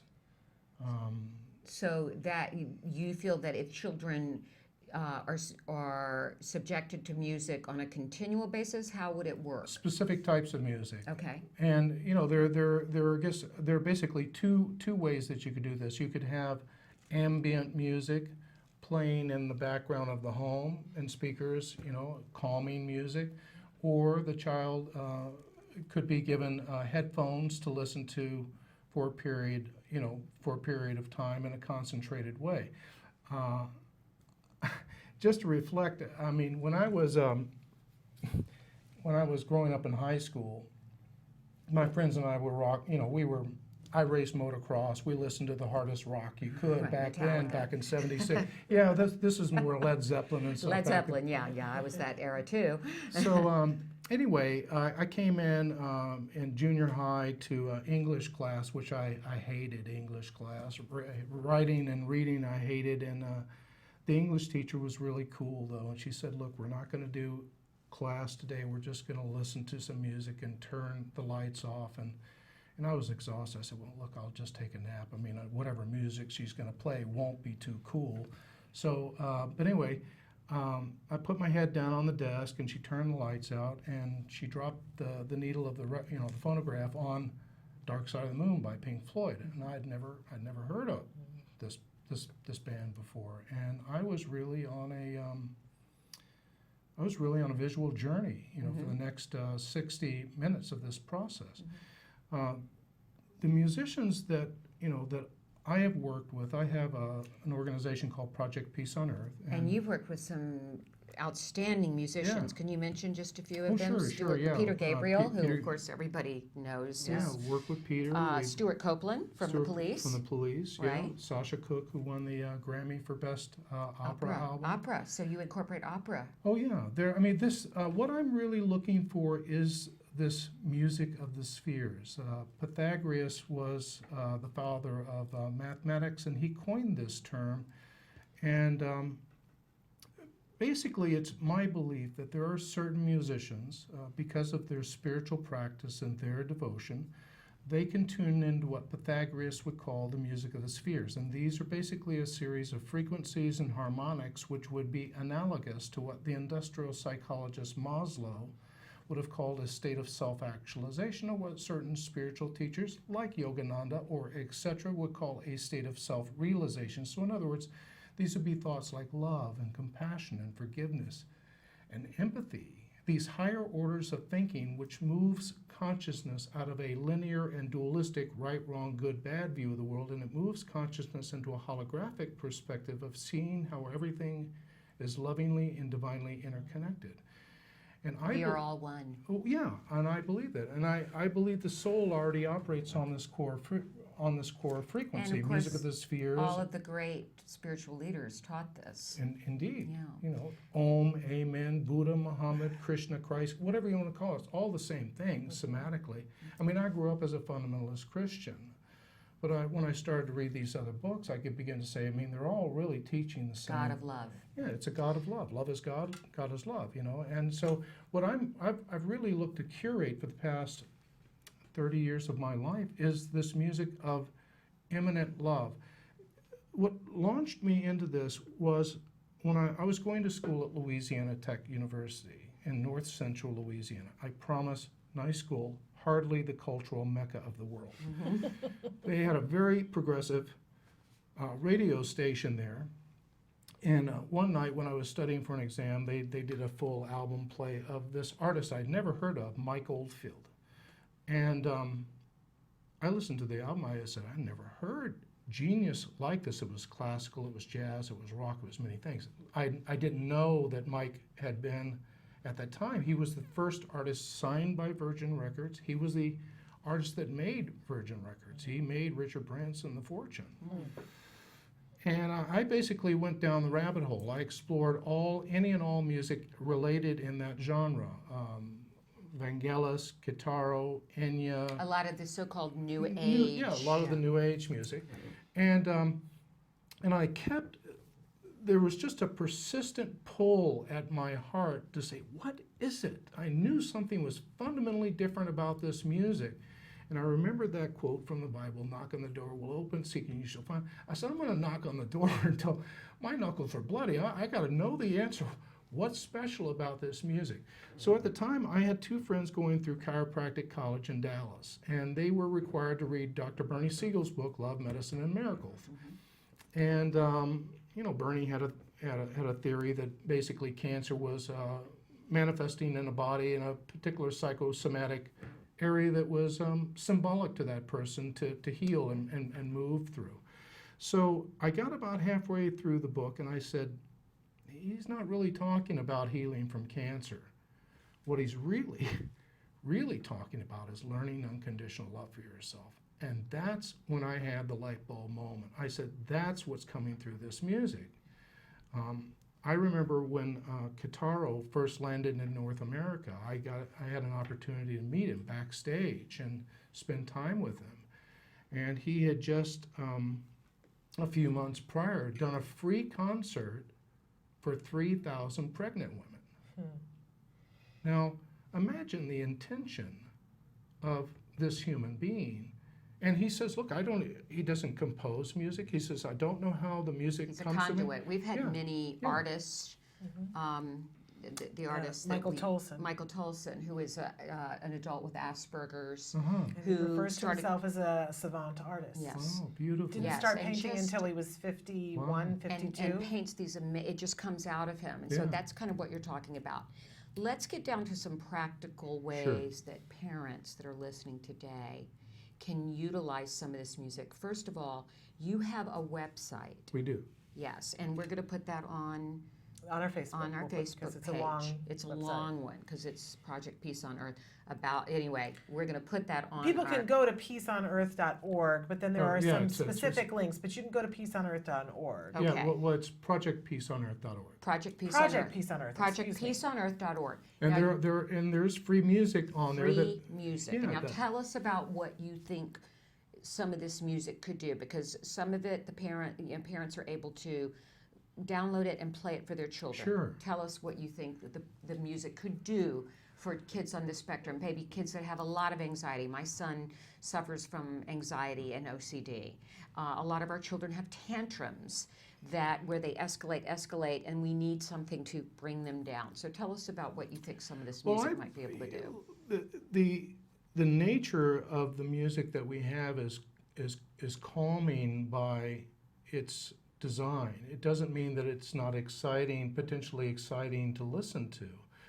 Yanni, as an example, is a musician that does music that has a lot of excitement in it. And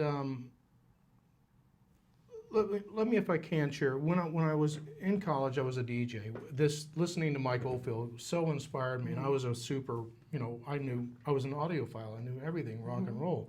When I heard this guy's music, I said, I've never heard anything like this. So I did an hour of hardcore new wave music like Ramones, Vapors, Producers, R.E.M., That's B-52. my era. Yeah, that was my era too.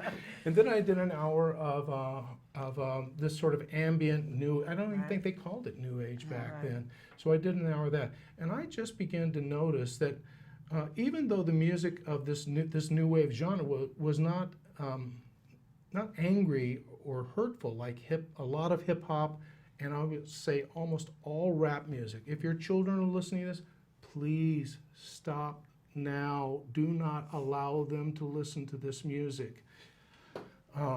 It's like the message, and the sound. Well, I'll look at this. If you've ever been in a car, next to a car that has their windows down with rap music, where do you feel the energy? In large part, you feel here. So it rattles the nerves. It actually, because I have a heart arrhythmia and it throws my heart out of rhythm. I hate it. So this is what it's actually doing. Some people may or may not be familiar with the Hindu energy systems, the chakras in the bodies, but the bottom line is the lower chakra energy, which is about power, domination, control, sex, etc., is very different from the heart chakra, which is about love and peace and kindness and compassion, etc. So what this rap music is literally doing is it's taking lower chakra energy and it's imprinting it into the heart chakra. We don't need that. Yeah, we don't need that. This just creates an additional agitation, etc. So basically, when I started to do both of these the new wave music, I did an hour of hardcore new wave music, which was a lot of fun. It was rascalish, but never was abusive or hurtful or anything. And then I did an hour of this more new age type music, and I just began to notice that I got that emotional and sort of spiritual high that I was always looking for in music when I was a little kid. I remember when I would get goosebumps to listening to music, and that was like, wow, that was like the most amazing thing ever. And that was what I was always looking for in music. And I could get some of that out of the new wave music, but afterwards I would feel like a wrung out rag. I'd feel tired, I'd feel agitated, I was reactive, and etc.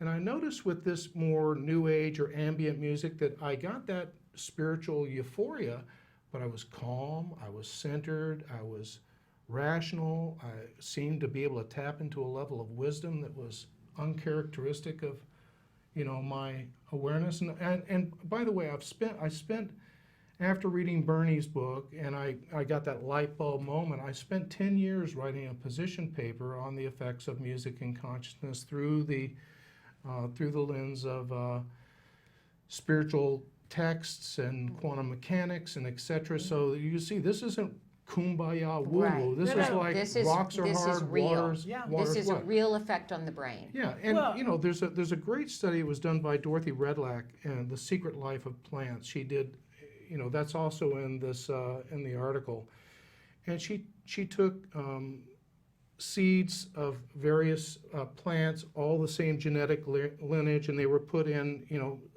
hermetically sealed boxes with controlled environments, so nothing can affect them. And the only control factor they had was the type of music that they were playing. So as the seedlings grew, one was played classical music, another was played Gregorian sacred music, another was played jazz, and another was played acid rock. Right.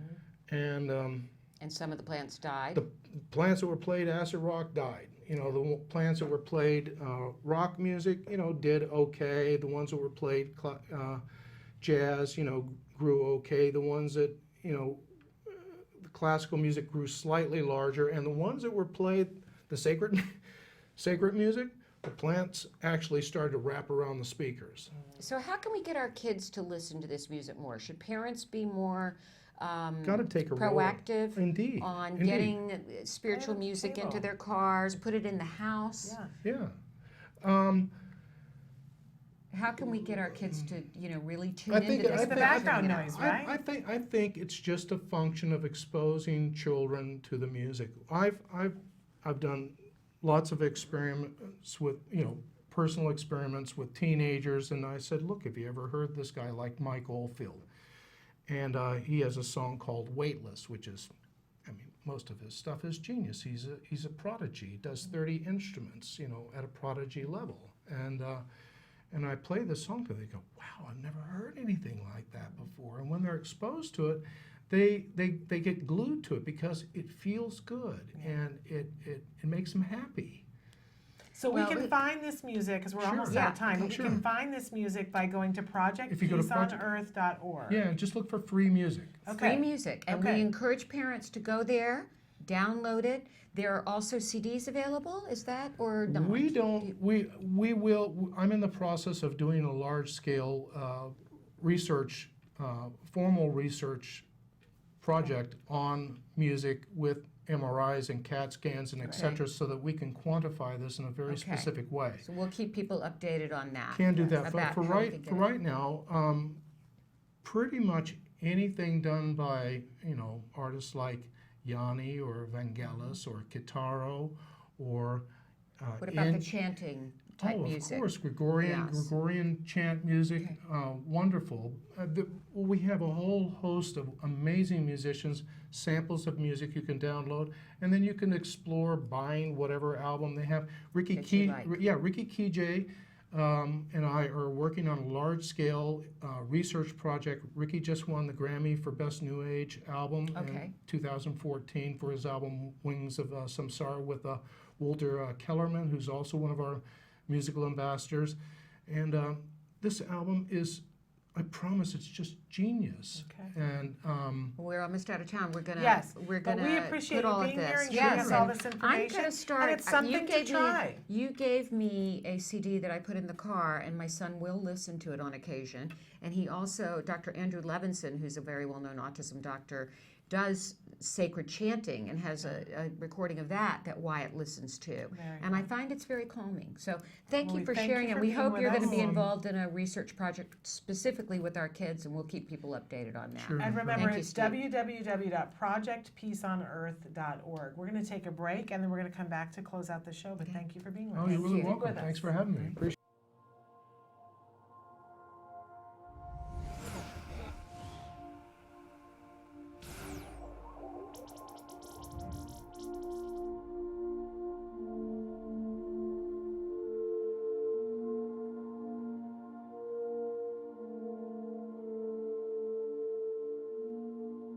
Riley has high-functioning autism, and I'd say I noticed somewhere between 9 months and a year. Looking back now, I can tell you everything. I mean, there was no pointing, there was no shared experiences, speech was not coming, the interactive play was not coming, those things weren't happening. You know, you go to the pediatrician, they tell you, well, sometimes boys are slow or things might take a while to come along, but it still wasn't happening.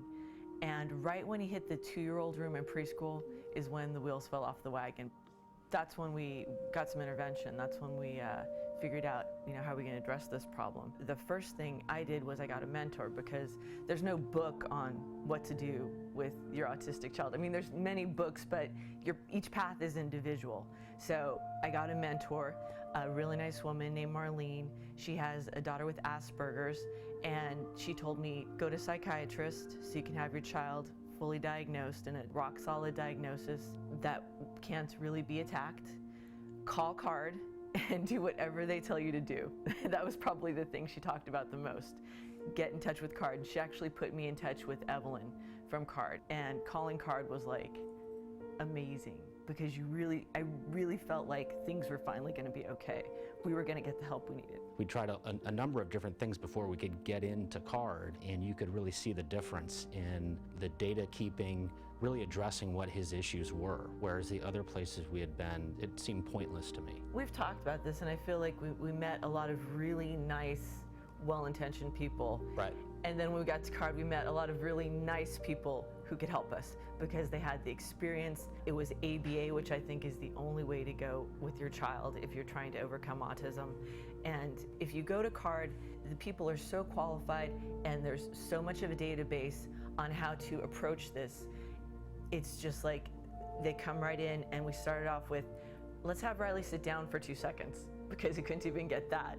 And we worked on baby steps until now he's in 1st grade and he's working at grade level. So it just starts with baby steps, and it keeps working on, because they have a way to approach every single problem, every single tantrum, every single thing you're going to come up with. They have a way to approach it and help you get through it. Yeah, I'm always amazed, like at our clinic, will be having a specific problem and how good they are, all of them, the therapist and your team leader, at coming up with a solution, something to try, and it almost always works. Whatever the particular behavior you're trying to deal with, they're really good at them. They know the answers. He likes a lot of stuff I think regular 7-year-olds like. He likes to swim. He loves to swim. He's a fish. Likes to ride a scooter, loves Toy Story, loves playing on the iPad. Loves Justin Bieber. Thought you all be mine. Good job, buddy. High five. High five. High five. Yeah. CARD's been good about encouraging us to do things that maybe wouldn't occur to us, like him learning to ride a bike was really them saying, hey, it's time, let's do this, and helping us do that. And so he can ride a bike. He's still working on the brakes a little bit, but you know, he can pedal a bike. We can go to Balboa Park and he'll ride happy as a clam along the bike path. If you think something's wrong, it's not about you. Don't bury your head in the sand. Go get help, because the help is out there to make your life and your child's life just so much better. And if you're lucky enough to get in with CARD, I can't even tell you what a difference it's made in our lives. From 4 years ago, just the quality of life we have, the quality of life Riley has, the progress he's made from being a child who wanted to stay in his room and play Toy Story and line up his Toy Story dolls all day, to a first grader who's working at grade level. It couldn't have happened without CARD intervention, without ABA, and without all the wonderful people we met there.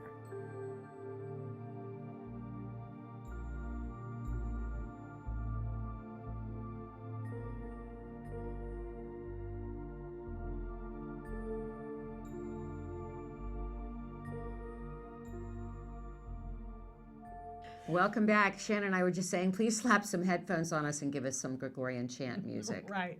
And I love I that think he it does wants- help the moms. Yes, I love that he wants to help our kids, but I do but I'm too. like, where are the moms I'm in this telling equation? you, when I Let's- listen, moms the need CD this. he gave me of this Uh-huh. healing music of a lot of these New Age artists, I listen to it when I am stressed, and it goes woo right Well, down. and let's face it, it trickles down, right? Absolutely. If mom is calm, you know what they say about if mom ain't happy, ain't nobody happy? We know this. We know this. Yes. And anyway, we're all a little stressed about school starting again, and a little happy too, because summer, let's face it, for autism moms is a time of constant taking our kids to here, there, and everywhere. It's like juggling grizzly bears. It is. I love that. So we do need Gregorian chant music, but we had some fun times this summer. We did. Our kids participated in the Miracle Project CARD summer camp called Superhero Camp. Yes, that's them. Kelby's showing the Kelby's picture. showing the pictures. There's Wyatt's going like that. Where's Jim? Jem's in the back row. Okay, the tallest. The tallest in the back row. Yes. And there they are again. There they are again with Coach Look at Wyatt. Elaine. Isn't she great? Oh, Coachy is fabulous. And Jem's in the background, and Wyatt's doing a beautiful, Statue of Liberty pose. Yeah. And I also had the great joy of taking my son to horse camp, CARD Special Spirit. I'm on the board of Special Spirit, and there Wyatt is with a new friend named Tony, and there are two horses. Can you see Mini Moon over on the left see that. and Big Moon? We donated our horses to Special Spirit when we left our little ranch, and there's some girls with Big Moon. And I tell you, this was such a hard thing for me, Shannon, to leave our little ranch and move into downsize. There's Mini Moon.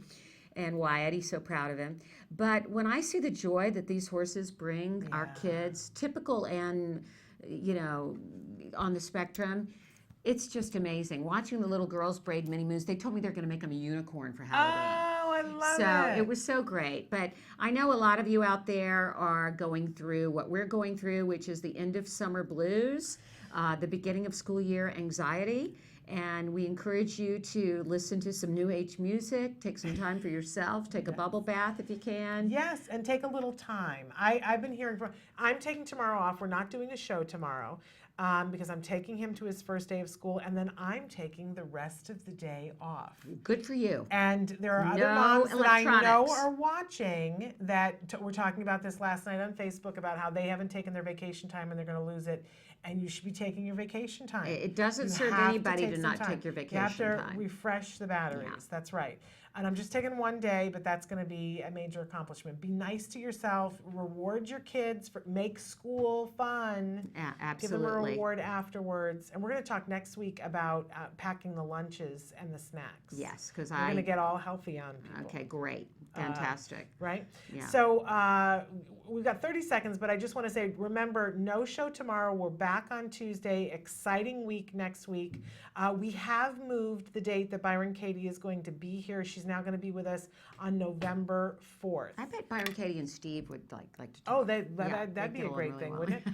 I was thinking Louise Hay too. I'm a big Louise Hay fan, and I'll bet that they're friends. I'll bet they know each other. But in any case, we want to thank our fabulous guests, Steve Robertson. We want to thank you for being here. I'll be back on Tuesday. Until then, give your kiddos a hug from me. And give yourselves a big, huge hug from me. All right. Thank you, and bye-bye for now. Bye-bye.